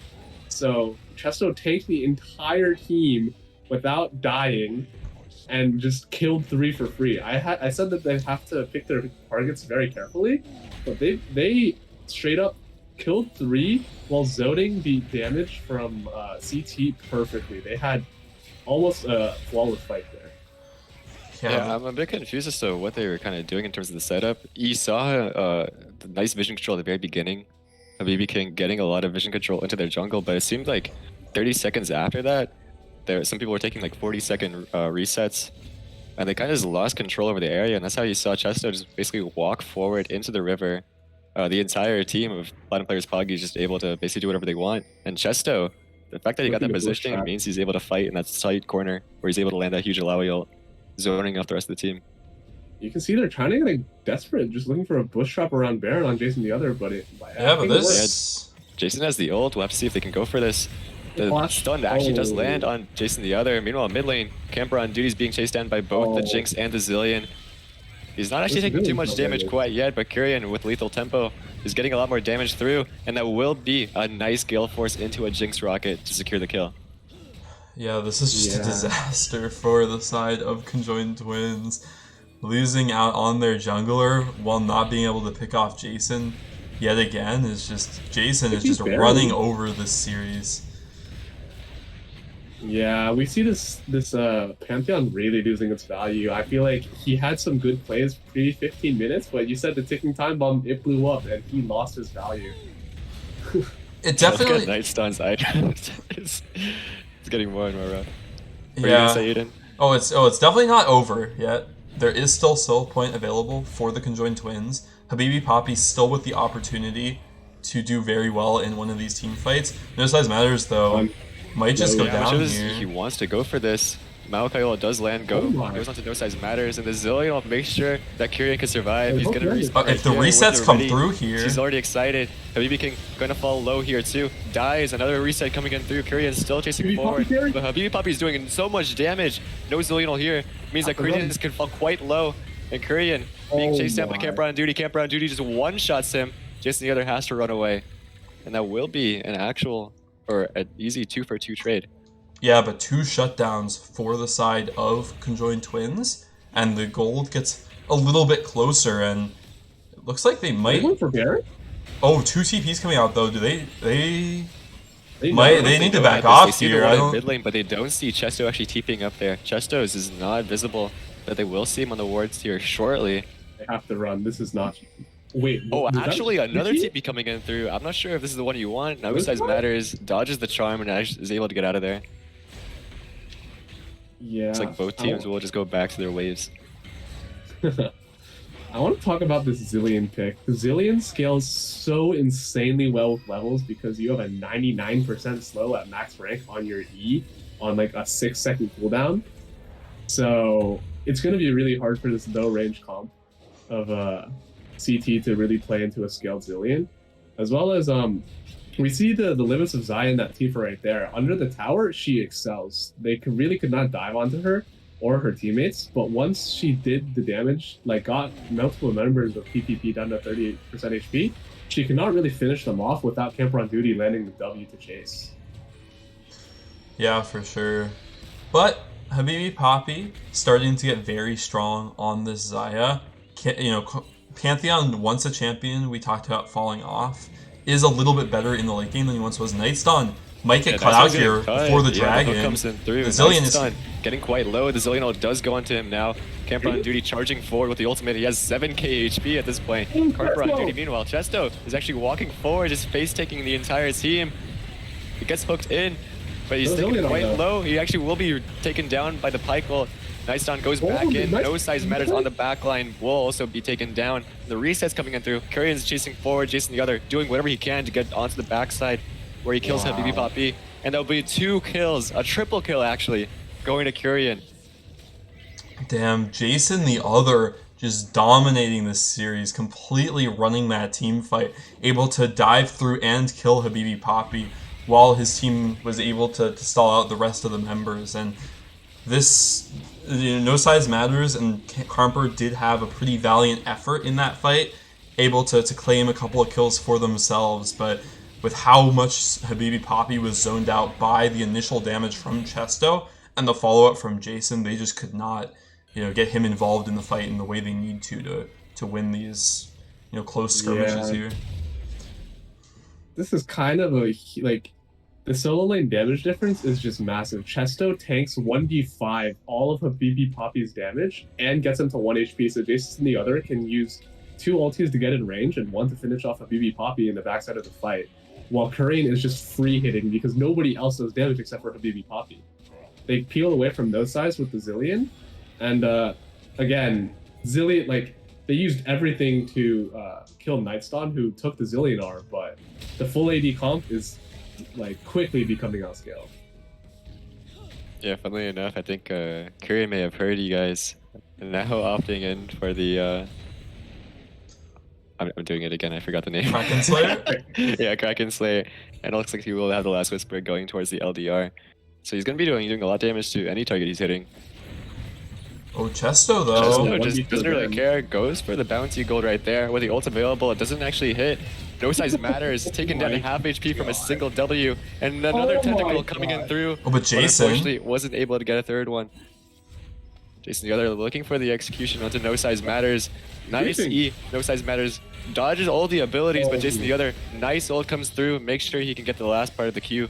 Oh, Habibi But Comp on Poppy. duty shuts him down. Oh, he can't walk backwards. Right onto the double bombs, it means he dies immediately, despite the Yeah. ult coming in through.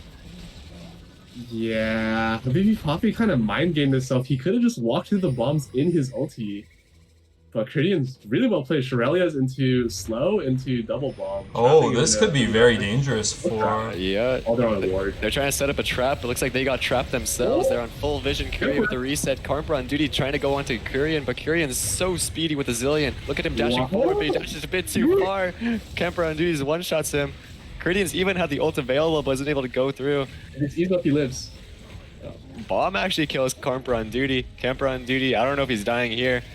Chesto is trying to TP here to make sure they can actually kill this guy. And they will probably be taken down shortly. We'll have to see. Black Cleaver shredding his armor, making sure he can actually survive this. Yeah, And look another at that. It could be play. a Baron. Yeah, they're opting to TP Jason in right away, and I don't know how they're gonna stop this Baron here. No Size Matters does have the TP available, but they'll opt to just run in, and it's gonna have to be like a miracle 2v4 if they're even gonna have a chance here. Yeah. I will say though, Karmpa on duty is doing work in these fights with his Black Cleaver, but we have a fight. Yeah, No Size Matters wants to actually make this play, but it's still 2v4. I don't know about I don't think they go for this. Habibi Habibi just Poppy just gets instant- immediately killed by Nice-on, just going forward with the W, and No Size Matters, I don't think his fate is any different.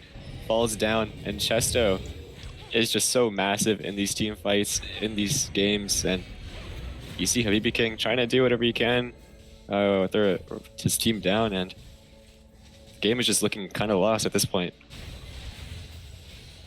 Yeah, I really mean- rough for conjoined twins here. So yeah, I guess M-Tang, what do you think that conjoined twins needs to do here to get a winning fight, maybe claim a dragon and get their way back into the game? I don't know. I think at this point, any fight with their Alawi is like almost guaranteed loss. You're pretty much down as champion. Oh, we have a catch, maybe? Yeah, but Night's Yeah, on they're is looking for unkillable. Nice-on, but Nice-on that's doesn't what he care. He did. has 4 armor items. He's not gonna die in any team fights. And Kurian just free firing That's from below. Camper on duty, trying to go for the ult forward. Kurian's just dodging with his own movement speed. Meanwhile, Chesto gets a Kemper's ghost. nothing. Habibi Poppy taking quite low. Nice-on is in there. No He's in way. the entire base. He's chasing him down, and Chesto with the tentacle actually kills him down. No Size Matters also will be dropped. Dude, And Nice-on another is reset lucky coming in any through. A damage. big ult. Miss, actually. And there will be 2 kills going on the side of Platinum players Poggies, and they do have Baron here, so this could be the game-ending push. Nightstone just unkillable on this 4 armor item Maokai.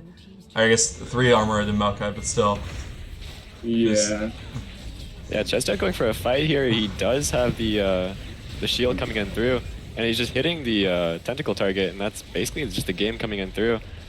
Nexus will fall, and there will be 2 games going on the side of Platinum player Poggies. Yeah, really rough start to the Series 4 conjoined twins here. That game looked really good. They had a 5k gold lead at 15 minutes. We're stacking up that Dragon Soul, and maybe even just one team fight away from bringing that game home. But Platinum players Poggies there at every turn, able to turn around the plays, playing really well around their Alawi, around their Ari, and Habibi Poppy just could not get the team fight involvement that he needed to. We see Camper on duty topping the damage charts on the Scion. So Habibi Poppy just not able to do what he needed to in that game. Yeah, unfortunately, it is a best of 5, so we still may potentially see a reverse sweep, but at this point, Platinum players Poggies 2 up, looking quite confident on this on older champions, and Jason the other once again just putting on a clinic, doing the best that he can, gets another solo kill, and he's just a menace in the series. Yeah. I'm kind of looking for CT to really change up the game plan to what we saw them win with. Like now, these comp like this comp was kind of okay, but I'm really looking at Carper on duty to play some of these team fight engaged champs that are less like one note like the Pantheon. And I forgot what he played game one, but it's just these. It's okay to like put a game two in a best of five as a kind of risky comp, but it really puts you in a bad position and scrambling for answers in game three if you lose with that, right? Yeah. Yeah, I guess we'll see. I don't know. I didn't mind too much as to what they pulled out. I think if they had a bit of a better damage mix with having an AP mid laner, it could have gone a bit better. But honestly, for most of the time in that game, they were in full control. I think just towards the end of the last of the soul fight, where they did lose the team fight, I think if they just prepared a bit better, drop some waves just to make sure they can secure the dragon instead of staying towards mid lane, I think they actually could have turned it around and gotten the soul, and we would have seen a much different game. But yeah, some small mistakes, especially when you're on a timer. If you do make that mistake and you lose, then it is quite punishing. But I do appreciate what they did early game.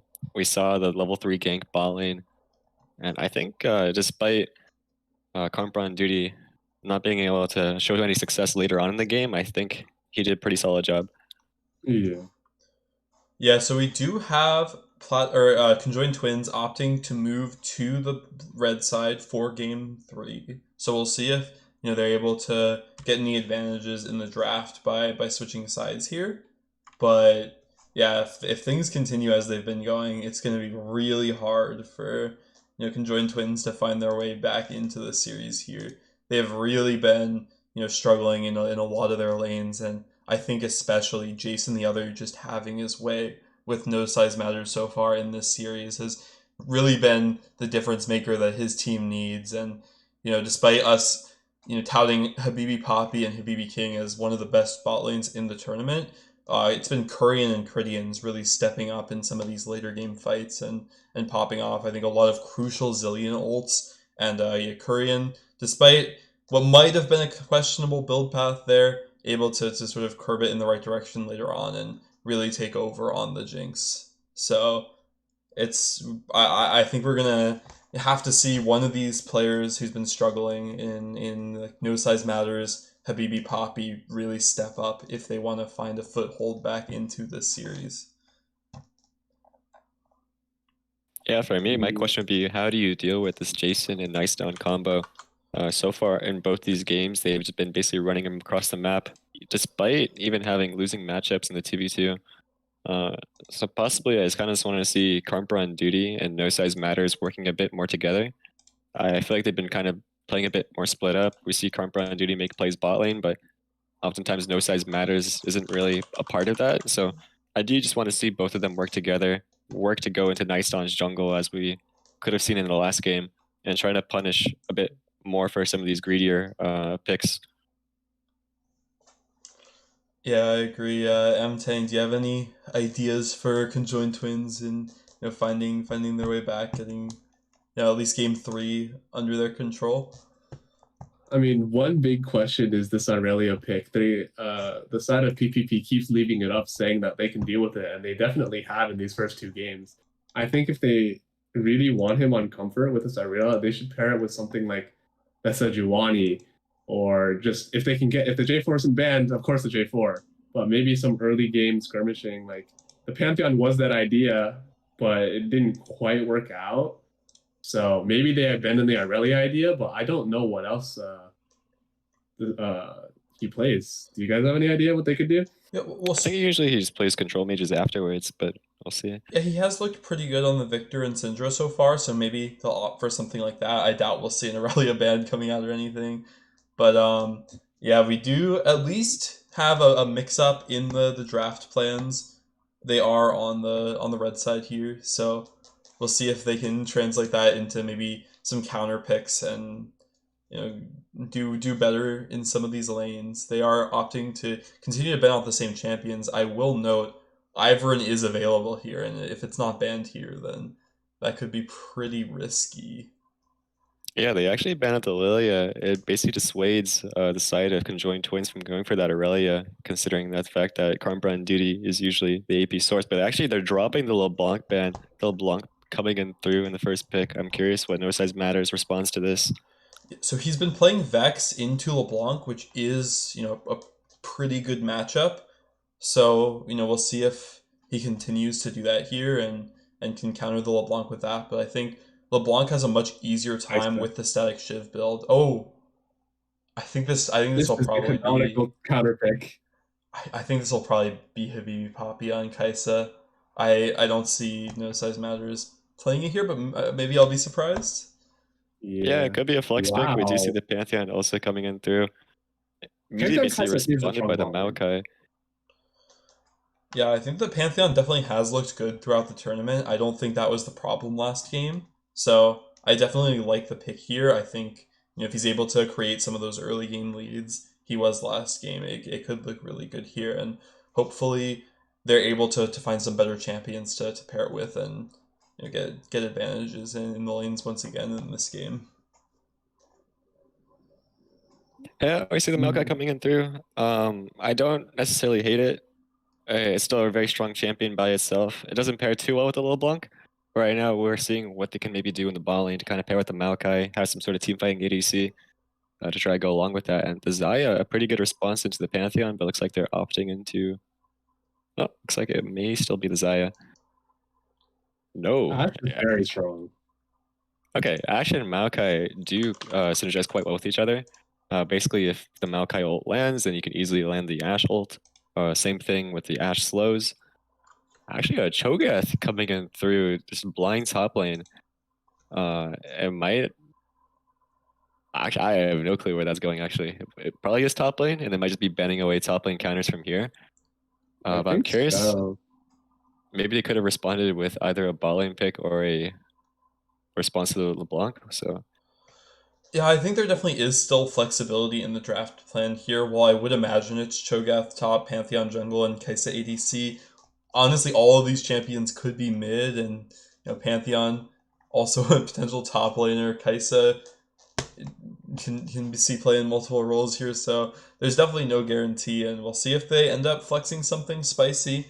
There are things like the Senna Cho'Gath bot even that could come out. So yeah, I'm curious to see as it looks like they're opting to just take the Rakan away from Habibi King, who's looked really great on that champion so far this tournament. yeah, the Nautilus is still available. I'm curious if they go for that. We see the GP ban, so it might actually just be a Cho'Gath. Oh, never What? mind. We actually do see the Senna coming in through.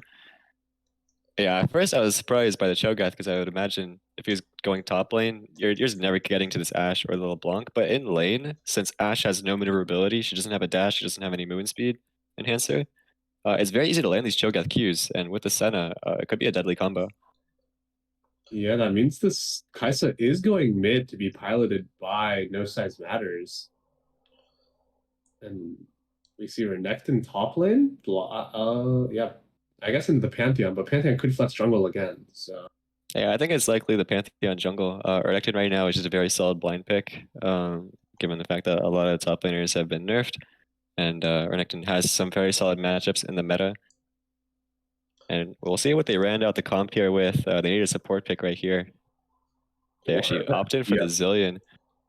Gives a bit maneuverability, gives those movement speed enhancers to try to dodge the abilities, but right now, now it's on camper on duty to kind of respond to Renekton. You could just go opt in for a tank. We'll have to see.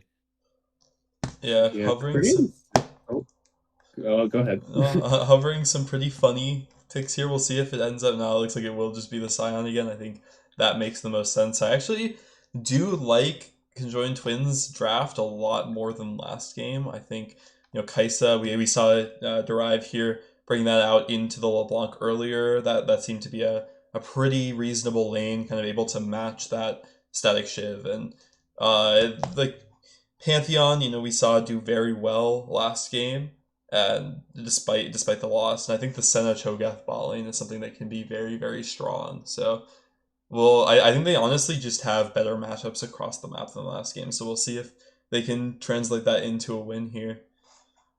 Yeah, I really like CT's draft here. I think it's very creative, and I actually think they severely outdrafted PPP. PPP kind of ended up with a mishmash of just champions that I don't think go together all that well. It's a combination of comfort picks and meta with a LeBlanc, the Maokai, and Critting Zillion. So if Critting Zillion can get out of lane like it did last time, I'm not so sure how this bot lane matchup will go. But I think it's again up to Carper on duty to make stuff happen with this very powerful early Maokai pick, right? Yeah, exactly. I think it's kind of what we saw last game too. They go for some of these kind of scaling picks with the Maokai, Ashe, and the Zillion. Usually Maokai is not actually that strong of a champion early game, and he needs to be kind of buffered up with some winning lanes. In this case, they opt in once again for kind of this weaker bot lane. One thing, fortunately, that what the Ashe provides with a hawk shot, you can kind of see Karma on duty's movement throughout the entire game. But yeah, I'm a bit scared for their bot lane. Once again, if Cho'Gath lands a single Q, and it's pretty easy to land those too, considering both of those champions are immobile. The Senna can easily just land her W, and that will just be a kill. Yeah, especially if Shogath is farming, Senna can just look for Q slows through the wave, which all but guarantees the Shogath Q. So I think they're going to be just playing dodging simulator in the bot lane for PPP.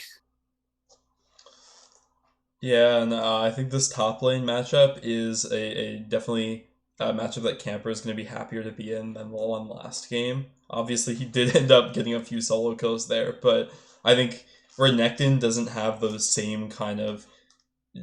I guess he doesn't have the ability to zone off a team fight in the way that Alawi was last game, and he's also a lot easier for them to kill here. So I think. Oh, actually, one more thing I want to point out is I'm not sure who's on. It looks like Habibi is going for the Cho'Gath, and Habibi King is on the Senna here, which I think is pretty Really? surprising. I would have Crazy. expected that to be the other way around, unless they're not in Wow. LCS order. But I think yeah, like I was fully expecting it to be Habibi on the Senna. So I'm curious to see There's how this no goes. way, right? I Yeah, I have think not that's seen pretty this guy on cruel. But anything BB, besides ADC. that's pretty weird. But I guess we'll see his Cho'Gath mechanics. One thing that Cho'Gath does allow you to do is it allows you to, if you get to an objective first, uh, you can secure objectives way safer with the Cho'Gath R. And I think the side of just PPP doesn't have a lot of good, besides like going in fully, it's like, I just not a lot of damage from the side of PPP. Yeah, we'll have to see what kind of build Korean goes this game.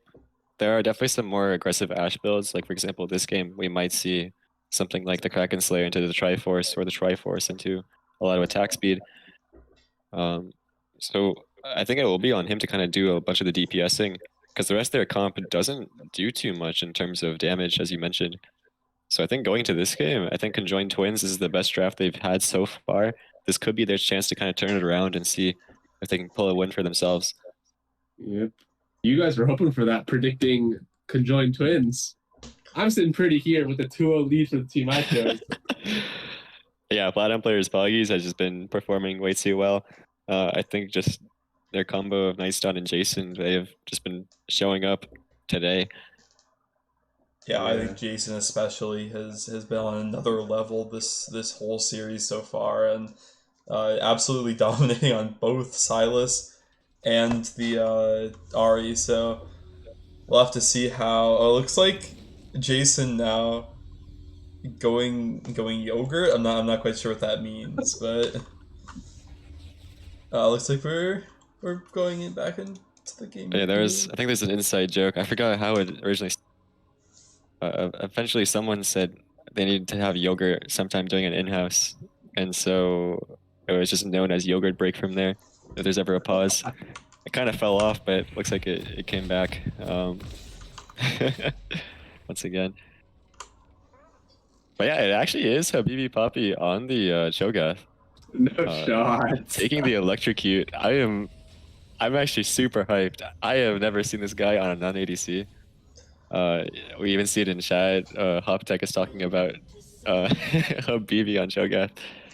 It's a wrap.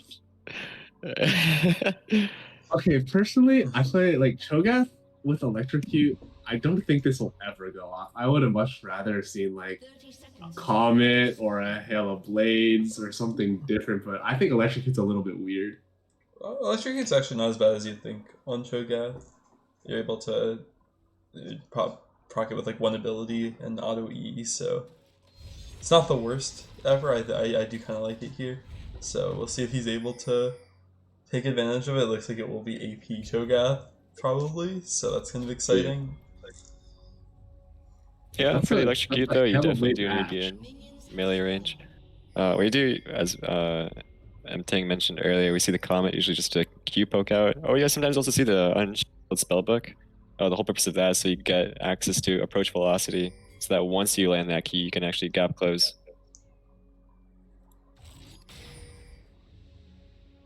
Alright, now I'm just curious to see the starts. Here we have Nightstone starting in the bot lane. Probably moving up towards Chesto, towards the top side. Meanwhile, Carper on duty, opting to start on the top side, likely will path down.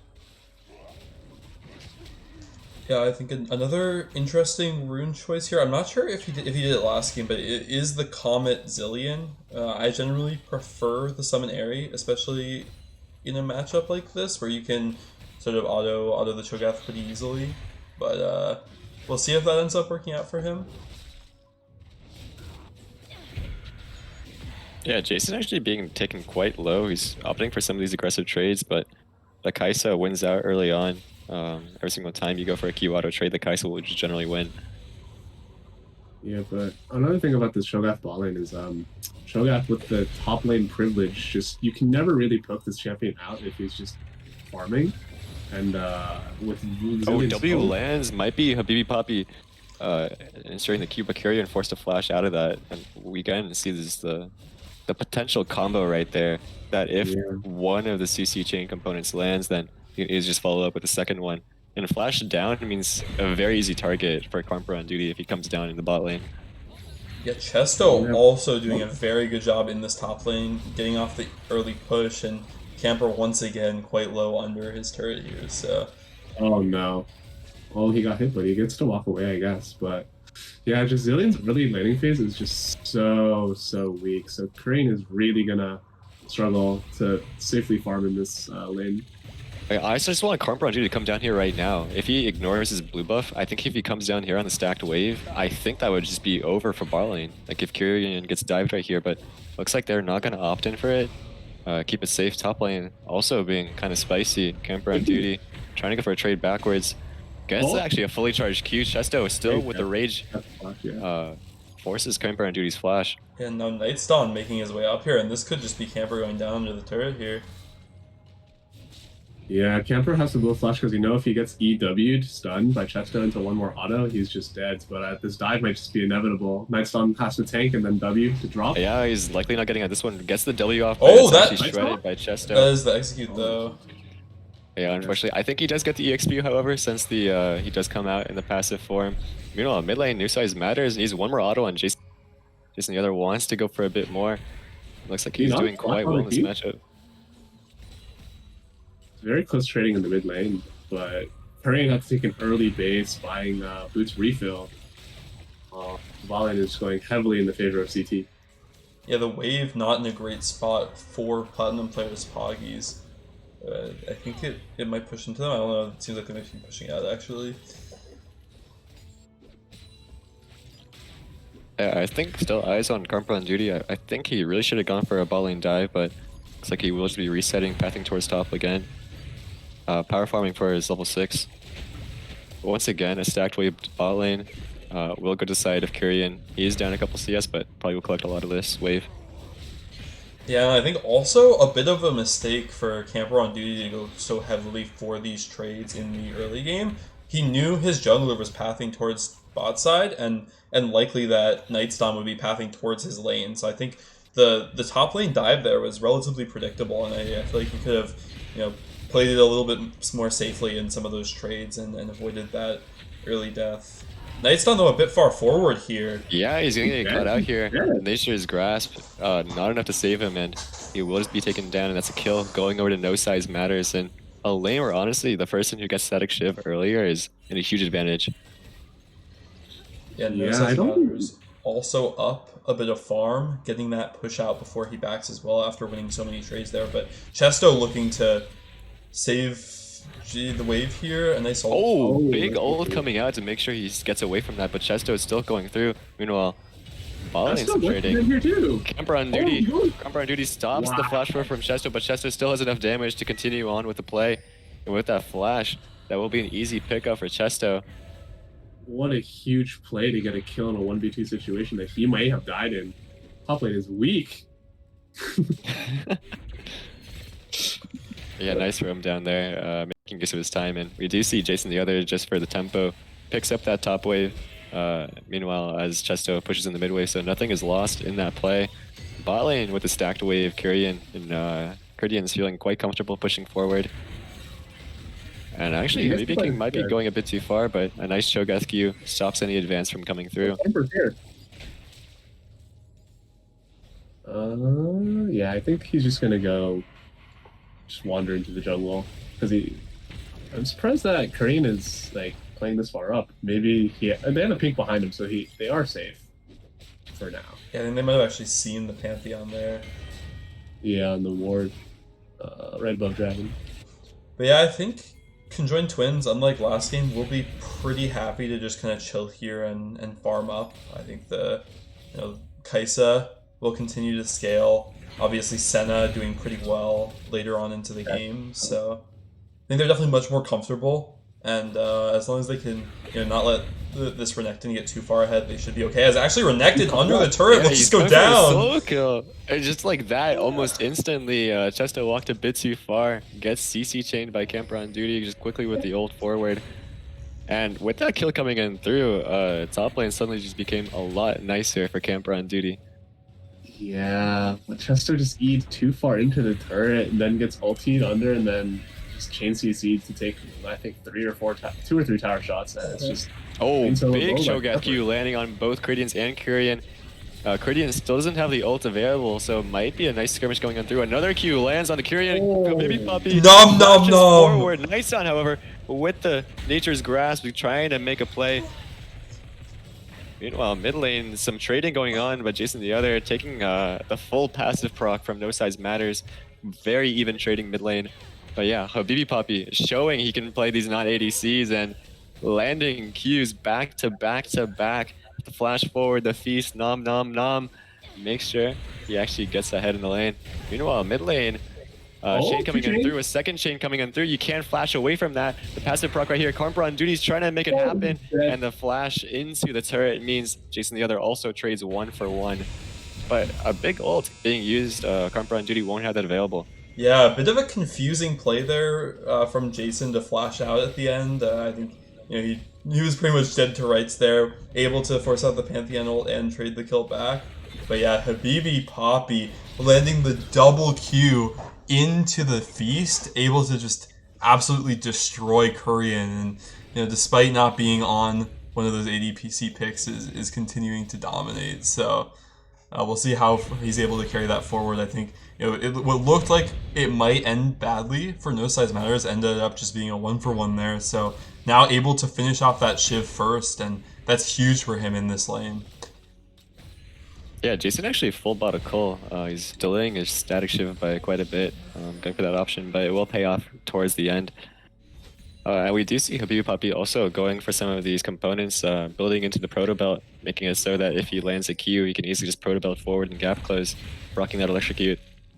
Then top lane, with the armor starting to be built, Camper on duty, going for another trade right here, lands the ult, lands the Q, but Chesto, with Fury coming back in his hands, will just even out the trade. He might try to dive this. He is once again stacking a Fury passively with the ult, but Camper on duty just clears out the back wave and makes sure nothing forward happens. Yeah, but Night's Dawn up there as well now, and Oh, No Size Matters has like he did. actually made a roam towards the bot lane using the static shiv, and they get some good damage on the Critians, but Critians has the ult, so you can't really just go for a dive without any minions. But that is the Herald pop top lane. Gets a lot of gold into the hands of Nightstone and Chesto. The TP coming back for Camper, but the side of Platinum players, Poggy's really struggling under this bot lane turret here. Yeah, Carper on duty, ghosting forward. They're looking towards Nightstone, but Nightstone is so quick with the phase rush. Kyrian taking quite low too. I think Nightstone is still running. He has the blast cone and flashes towards it, and now he's out. Bot however, is just suffering. Both Kyrian and Cridians can't really play forward, and this is also kind of one of the mind game things where Habibi King with a snipe knows that he's resetting in the bush and guesses and takes down Kyrian with the Zillion ult being available as well. Yeah, I'm getting a little concerned for the side of PPP. Like, they get the Herald play on top, but they're just getting gold into a Renekton while their bot lane is just falling turbo far behind. Like, who is going to be doing any damage to these tanks? I'm really wondering if their Ashe is this behind and you have kind of like a poke LeBlanc. This Ashe used to be shredding through the likes of a Sion and a Cho'Gath, two of the biggest meatballs in the game. Like, he might be going IP, but still he's gonna have a lot of base HP. So we need to see PPP try and do something to build it all right now. Oh, but yeah, Jason all in the mid lane. Jason the other trying to go for a trade there. Carper on duty actually getting caught out, getting double bombed by Zillion. He's getting slowed down by the Ashe, but he just presses E and walks out. Top lane, I can't imagine that much happens here. Chesto probably wants his turret, but isn't able to walk up towards it. We sort of see Jason doing a bit of a cheeky stuff where he's just doubling forward, uses a distortion, and then the moment he gets the auto off, he just distortions back. Yeah, I'm curious to see how the builds progress for Jason and Nose. Especially Jason, there have been sort of mixed opinions on how to run this Kai'Sa build. Whether you still go for that Gwynsu's and attack speed focus build after the Shiv, or you just commit and go for the AP. I'd imagine it will be... Actually, honestly, I think it could be either here. The team does have a pretty good damage profile. But I'd imagine... Actually, it looks like he's going for the Gwynsu's immediately. Yeah, I mean, I think it makes sense. Yeah. There's two variations of the build. I think you can argue for either in this case, but right now he just wants to focus on the Maokai and Renekton, thinking probably the Senna won't be able to do enough damage or consistent damage with the lethality build. Actually, all in, he dashes forward with the ult, but Nightstone with the ult, basically making sure he survives and blocks the W critically. The chain knocked him out of the chain. Hits him out of the chain. Yeah, it means he probably actually survives here. Jason the other can't go forward. Nightstone playing that super well at the beginning, but unfortunately with the Q. Oh, what the? No side spazzers. Actually gets the soul kill to Jason, but he's gonna trade his life. Carper on duty ults in now. Nightstone without the flash available, without the phase rush. I don't think he's getting out of this one. Actually, the phase rush does proc, but doesn't matter. Carper on duty will stab him through.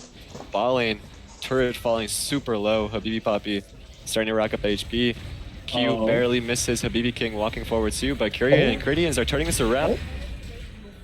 King, they have to flash away from Habibi Poppy as the feast is too threatening, and that's another Q dropping down. Cridian's forcing to ult himself, and this will be the bombs coming in through as well, but Habibi King pressing forward. Yeah, nice buffer from Habibi King there on the ult, able to get it off while he was stunned. So the return damage. Flash forward, but barely sliced up by Kyrian. Kyrian now ulting through, and Habibi King is not able to get that last auto off. Chesto TPing forward, Habibi Poppy getting chased down. Carper on duty is here to make sure he can just W Chesto if he does go forward. And looks like it will be a 1-for-1 out of all of that. Oh no, actually 1-for-0, sorry. A bit over aggressive there from Habibi King. They are still able to get the turret, but that will cost them the dragon. And Camper on the Scion here, not really able to get much in return. Doesn't have the same turret pushing potential as one of these bruisers or that could really take advantage of that. So, while I think the game is still looking good for the side of Conjoined Twins, yeah, this was just Alright, well you see both of them emoting each other as well. Jason the other lands the chain. He could actually do enough damage, but Camper on duty doesn't really care, autoing forward, getting the grass stacks. No sense matters is behind him to back him up. Yeah, they're actually going for it. Distortion back means against them juking, but Camper on duty falling to the turret. Jason the other takes him down. No size matters. I'm not sure if he can actually catch this LeBlanc. The LeBlanc is stuck in the alcove, but we're panning mid for some reason because Chesto was right here. Oh, the flash is flash. forward onto Habibi King. Habibi King, no flash at the bot lane. No size matter finally gets the kill top lane. Karmpa Judy's trying to trade his life here to make sure that he can get Chesto down. But it will just be them exiting, especially with Crittians arriving in the mid lane. Yeah, Platinum players Poggies, saving plays all across the map. Chesto able to jump in, secure his own kill while the 2v1 is happening in the top lane. While No Size Matters was able to get that return kill, Jason the other at least able to secure one of his own. So that will be an even trade up there, but the gold lead's still a little bit in the favor of Conjoined Twins. So they are feeling pretty comfortable. I think, they do. I would definitely favor Conjoined Twins here in terms of at least the very late game scaling. I think, so actually I want to note the Ashe opting for the Triforce build. There are a few different options you can go for there. Like there is still the Kraken Slayer into like a more traditional ADC build, but the Triforce has certainly been effective, and I'm interested. Yeah. Looks like not much will happen. Jason actually lands the chain onto Karmpa on duty, and that will just be him full calming Habibi King in the meanwhile. Nice Don now going to be pressing forward. Nice Q onto Habibi Poppy, pushes him into the team, and Habibi Poppy, I don't think he's living this one. And I think that might just be a caster curse as we see Conjoined Twins now falling down 2 members. Are they gonna? Yeah, they get Rift Herald here, and they might crash it top for a tier 1 while the rest of the map just stabilizes, but huge arrow pick onto Habibi King, still flashless, and Habibi Poppy also no flash, just can't get away, but ultimate, just to clear wave, I think. Protect mid tower. Yeah, that makes sense, but right now the side lane pressure is kind of getting a bit rough. Jason the other and Chesto both winning out. Both turrets probably be falling soon. Top lane turret about to fall down right now. Jason the other nicely getting that. And bot lane, meanwhile, Chesto also looking towards that, but actually a response play, Camper on duty, looking for the Scion ult. Don't think not much is happening, but look at Habibi Poppy and Habibi King. They're walking down the river.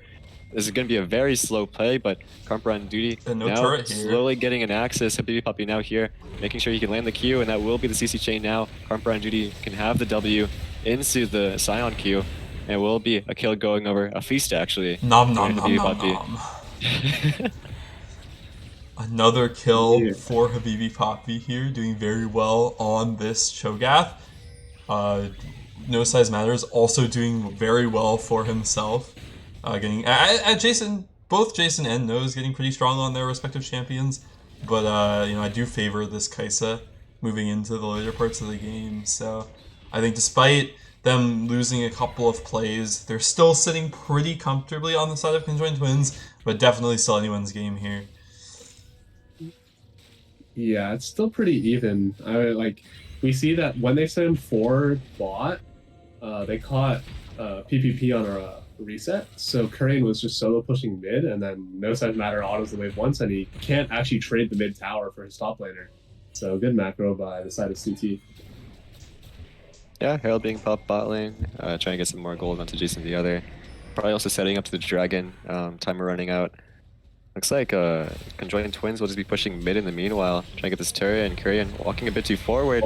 No Size Matters ults forward, the Zillion ult now popped early, but Kyrian without the Zillion ult means he's defenseless himself. And then will be another Kaisa W sniping him through, Nature's Grass coming in through as well. Habibi Poppy taken quite dangerously low, but he's barely surviving, the rest of the team abandoning him, responding to make sure that he can't, no more kills happen.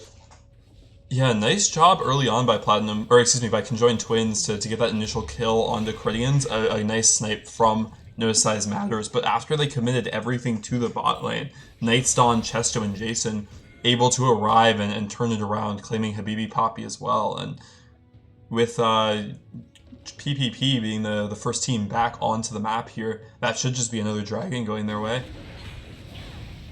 Yeah, it looks like they're still going for it though. Camper on duty is in the area. Camper on duty is also hovering as well. They're looking to slowly collapse onto this, and that will be a turn going on. Camper on duty not taking damage though. Chesto's falling dangerously low. You see No Size Matters doing so much damage, and a stone onto Jason means he can't distortion away. and that will actually be them turning it around. Dragon down to 3k Save HP. the no. Tyson has the flash, but he's just not going to go for it. Otherwise, that will be the Baron as well. And a nice quick steal over there. They take down Jason, they take down the Dragon. They were confident in the 4v5 with the HP bar on camper on duty. And well done to side of conjoined twins. Yeah, so Korean did opt to go to the mid lane there and clear out the wave rather than going for the Dragon, which ended up in the fight being more of a 4v3 than anything else, favored for the side of conjoined twins. I think, maybe they wanted to just slow down that play a bit, but now another engage. Yeah. Another play happening here, but nice Play's gonna run away, but actually they're gonna chase down mid lane. Getting hit by that Shogath Q, and a TP coming in from camper on duty means he's able to zone for Habibi Poppy, but it's not enough. Chesto just dashing in, killing Habibi Poppy as well. Camper on duty now being chased down. W's forward, and actually no size matters, turns it around with him. Bazillion ult making sure that Knight survives. But Jason's here, one shot. No size matters, flashes forward to camper on duty. Camper ulting out, but he gets stopped by Nice Stun with the twisted advance.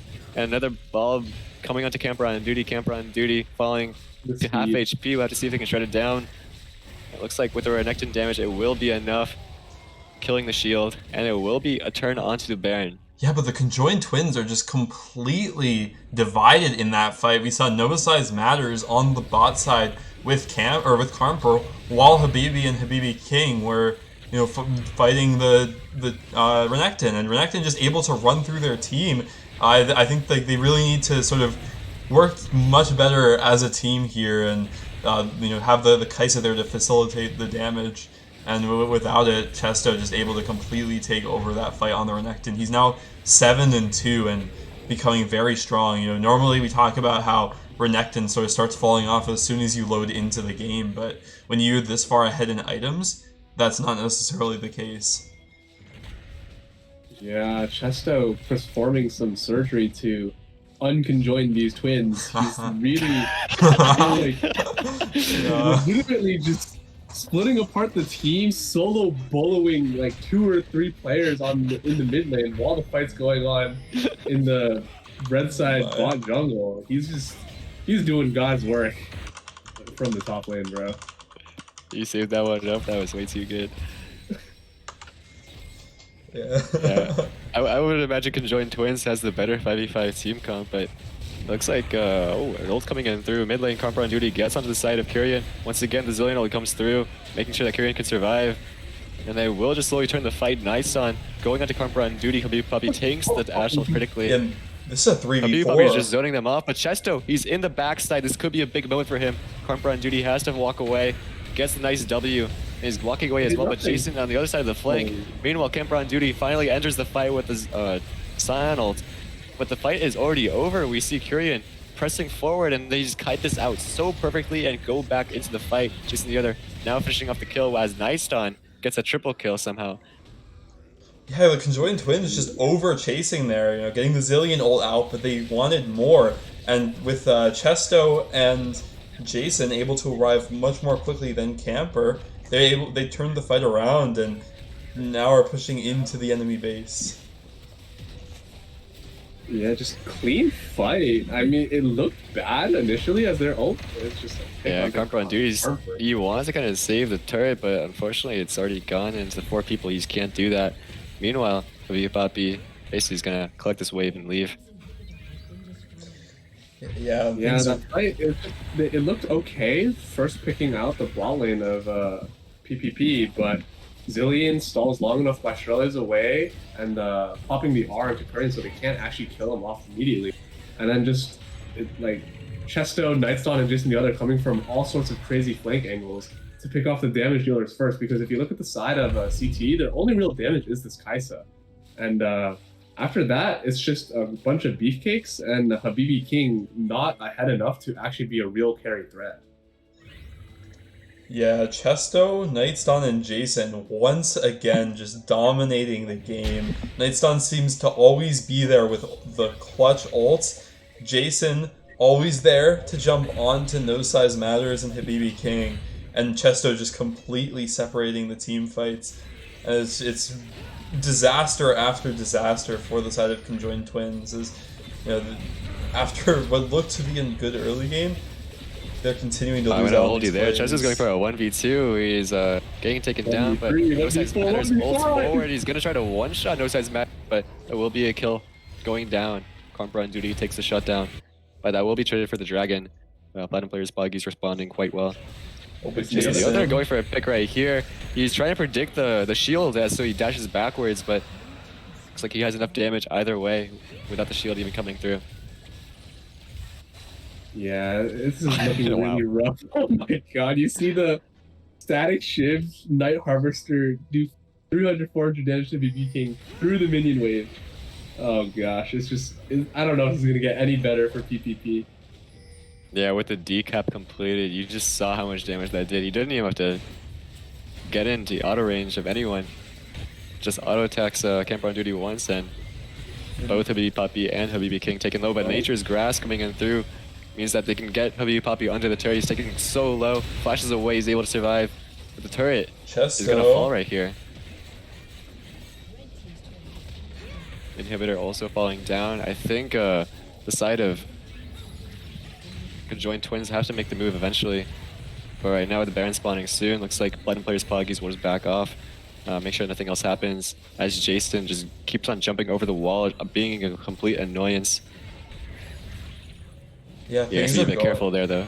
yeah, things are just going from bad to worse for the Conjoined Twins. Losing out now on 2 inhibs, down 6,000 gold, and it's going to be very hard for them to find a foothold back into this game. Yeah, you need to see a big Baron fight. That's the only way through.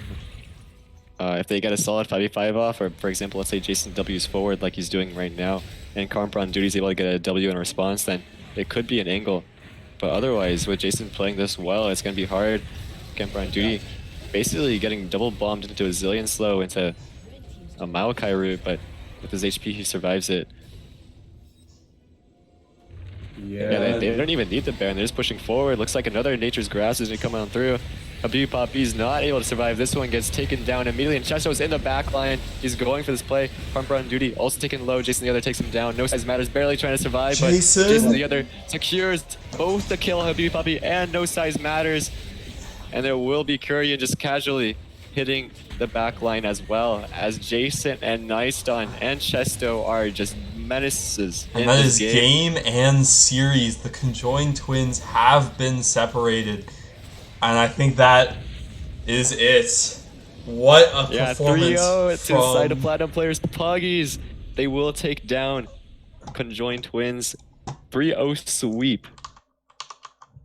Yeah, what a performance from honestly every member of Platinum Players Poggies there. I think, despite the bad early game matchup in the bot lane, Kurian and Cridian's holding on, able to turn it around. Kurian continuing to land clutch ults onto the members of Conjoined Twins. And Jason the other, a huge nuisance in that game, continually proccing Shiv onto the entire team. Nightstone, every game it feels like he's where he needs to be on these supportive junglers, able to set up so many fights on this Maokai. And Chesto, just iron up in the top lane on that Renekton, unkillable and just running through the team in every fight. I mean, just what a performance from PPP. I don't even know who I'd give the MVP to. I think all three of the top side of PPP played out of their minds. Jason the other, completely dominating No Size Matters. Nightstone, Jungle Clinic, and Chesto, just absolute monster performance in all of these team fights. Who do you guys think it should go to? I would have to say Jason. Yeah. I think just the first 2 games, I think the fact that he gets the solo kills just makes it so easy for the rest of the team to play the map. Once you just get that pressure down, it's just so easy to play from. And Nightstone, I would just say it's a very close second. It's not too noticeable because he's playing these picks like Maokai, a bit more supportive style, but he has just been playing exceptionally well, responding to ganks, making sure you're splitting. You're into stuff like the Pantheon that is insanely aggressive. You have to be wary of, and you have to path away from. And he just does everything he needs for the team, and just a solid job overall. Yeah, for sure. We're going to see if we can get an interview here But yeah, I just wanted to make a couple shout outs for the tournament. First of all, the bracket stage, the MVP leaders were Norre and Chesto. So unfortunately, we didn't get to see Norre here today, but he had an absolutely stellar jungle performance in the first initial round robin phase, and Chesto dominating almost every top lane matchup, running through the tournament. So both of those players doing very well in that round robin stage, and then yeah, I think it seems like we've pretty much agreed. Jason the MVP in this series. Everyone, pulling their weight, doing really well. I think everyone had their moments, but I think Jason just unstoppable, winning in matchups that most people would consider unwinnable, and just always there to support his jungler. So really, really well played by the side of Platinum Players Poggies. We're gonna see if we can get an interview here. I think they want us to join them, so if you guys want to do that. Yeah, sounds good. We can do that. Hello, hello. How are you guys doing after such an amazing performance? Feeling pretty good. We're on PBE now. We want to play the new game. Yeah, we're actually playing the 2v2v game mode already. Was that your inspiration for getting the 3-0 sweep? You just had to Long queue play the times. new game mode? We're gonna city duo with me, and then we're just gonna curb stomp some PvE games. Yeah. It was just that easy, all in a day's work. The quick 3-0 into play new game mode. Is that how it is? Something like that, yeah. I mean, I our ADC left right away because the he was his girlfriend or whatever. Not gonna lie. Yeah. Shout out to our captain. Oh yeah, he drafted the GOATed team. He's a real MVP. Yeah, let's talk about some of the history going all the way back from the draft. I think a lot, you got high praises from a bunch of the community, basically thinking that you're going to be the top team in the end. And just going through the round robin, you basically swept through almost all the teams, only PSR taking a game from you. And now in the bracket stage, cleanly getting the 3-0 in the finals. So I guess one question just with conjoined twins, seeming to be the underdog here, looked quite well in their past series, but today with a 3-0 sweep, it seemed just so simple. So kind of what contributed to that? What was the preparation like? I mean, we have the best drafters and shot callers, strong top side. I mean, we all knew Habibi was going to be their win con, so it's kind of hard for him to carry when it's, 3 strong top. So I don't know. These guys just carried me. We loved it out there today. Yeah. Something good, along yeah. those lines. Truly a GG easy from our bot lane. Nah, I felt bad for them. They were just sitting in a tower every game. So They're like, guys, I need help. I'm getting enemy junglers here again. so we Yeah, decided. then, go for it. So we decided to give the MVP to Jason for this series. The remarkable performance in every game here. What does this mean to you, and how do you feel about your performance this DMV? Well, I think I played pretty well. I think the mid lane pool was pretty stacked, so I'm pretty happy with myself for not getting shit on. What are you not getting shit on? Much You more were than not getting carrying shit it. on, yeah. I don't know. I was a previous jungle main playing mid lane, kind of washed. I don't know, but I think I improved a lot over the tournament. Yeah, and how are Okay. those steps from the round robin all the way to the bracket stage? Do you feel any different? Just was the bracket stage a lot easier? Did your team get better over time? Yeah, it was I easier mean- once you stopped picking Kasante, right? Yeah, I think as the tournament progressed, I figured out what the mid meta was, and then just started playing those champions. And yeah, so as we progressed, individually, I started playing a lot better. Yeah, it seemed like your team just had this identity. It seemed as though, for example, you'd always have a top lane split pusher in most cases, even though in the last game we did see the Renekton being quite strong in team fights. Nyston, you seem to have preferred some more supportive style picks like the Ivern or the Maokai whenever it's option. And then the bot lane having a very unique kind of drafting style where we often see the Zillion paired with a supportive ADC. So kind of what was the thought process going in there and what led to these picks? I just think Maokai's broken as hell, so I was picking up every game. I just think Renekton's broken as hell, so I just picked it last game. Jason thinks LeBlanc's broken as hell, so he just picked LeBlanc. Yeah. I think our I think 10 I've pull played- just made us unbannable. to be honest. You couldn't draft Yeah, around us. it's really hard to draft against you guys with all of your comfort picks and your perceived OPs. Like, We were I all feel just like- capable of playing like the meta pick, so I think it's like really hard to draft into us. I think in my last 8 games, I played like Maokai in all of them except the one where it got first picked away. Yeah, it's pretty surprising too. I think like a lot of the other top junglers in the tournament kind of have a more like a fighter style or a 2v2 skirmishing style. Maokai is Yeah. just way too hard of a champ to learn. Yeah, but Takes a obviously real you're mechanical taking it for the genius to whip that team. one out. Yeah. All right, Aiden or Emtang, do you have any other questions? I just want to ask Chesto, bro, you're making top lane look incredibly powerful on this team. Like, I know that maybe this is a little bit of a mismatch because Habibi are conjoined twins. Their power is like in their bot lane, right? But it seems like a lot of draft resources, and you just had such an impact from top lane. So, do you think top lane is weak this match or this tournament? Yeah, I still think top lane is weak. I'll be honest, I don't think I was the reason our team got here or won. I think I did like fine, but I don't think like I was actually doing anything exceptional. If to anything, be it honest- was an out of lane brain gap. It's because these other top laners are out of lane, are just sitting in lane jacking off, don't know how to play side lane. It's a brain gap, not a top lane gap. I watched Chesto get absolutely like curb stomped like last series. He was like 1-8 on Jace or something. Listen, dude, did you see that guy go It's die not into gank, into die into gank? It was the most absurd pathing. Yep. Yeah. So yeah, anyone you guys want to shout out, you know, congratulations on your win, anyone you want to thank or anything? Shout out my mom and Thanks, dad. thank you, Mr. Captain, for drafting, and then yeah, Thank you, admins. Yeah. thank Good you, job. admins. Good job, Oh Gamal. yeah, I want to thank the admins Yeah. for running this tournament. I love the Yeah, Any admins. prize pool knowers? Appreciate all the effort. Oh wait, yeah, what is the prize? Well, Habibi Poppy did say he would add $500 of his own money, but that might have been conditional on him winning. So. Oh, that's great. Oh, and I Shout also out to heard the BB word. Poppy Yeah, for, having such a great matchup bot in the finals. That was a lot of fun. I love that guy. yeah. That was not fun.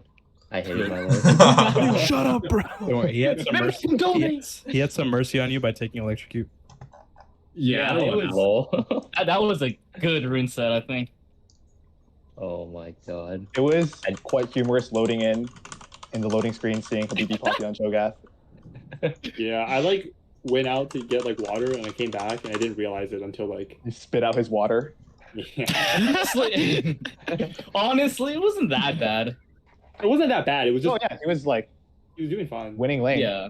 It was just surprising to see a BB play. Yeah. I've never seen him play anything that doesn't have like 500 range at least, and relies on auto attacks. Yeah. Cho'Gath relies on auto attacks, get that slow. He kind of has 500 range. Yeah, like, that's true. Yeah, on his Q. Yeah, maybe. Yeah, maybe it's. I mean, he did pretty well in the early game, so good job to the side of Conjoined Twins. I think they definitely kept the series competitive. But yeah, I guess thank you guys for playing, and I hope you guys are proud of your victory today. I think you guys all played very well, and it was really fun to watch. So I think you really helped the viewers have a good experience here. Congratulations, and enjoy your guys' new game mode on PvE.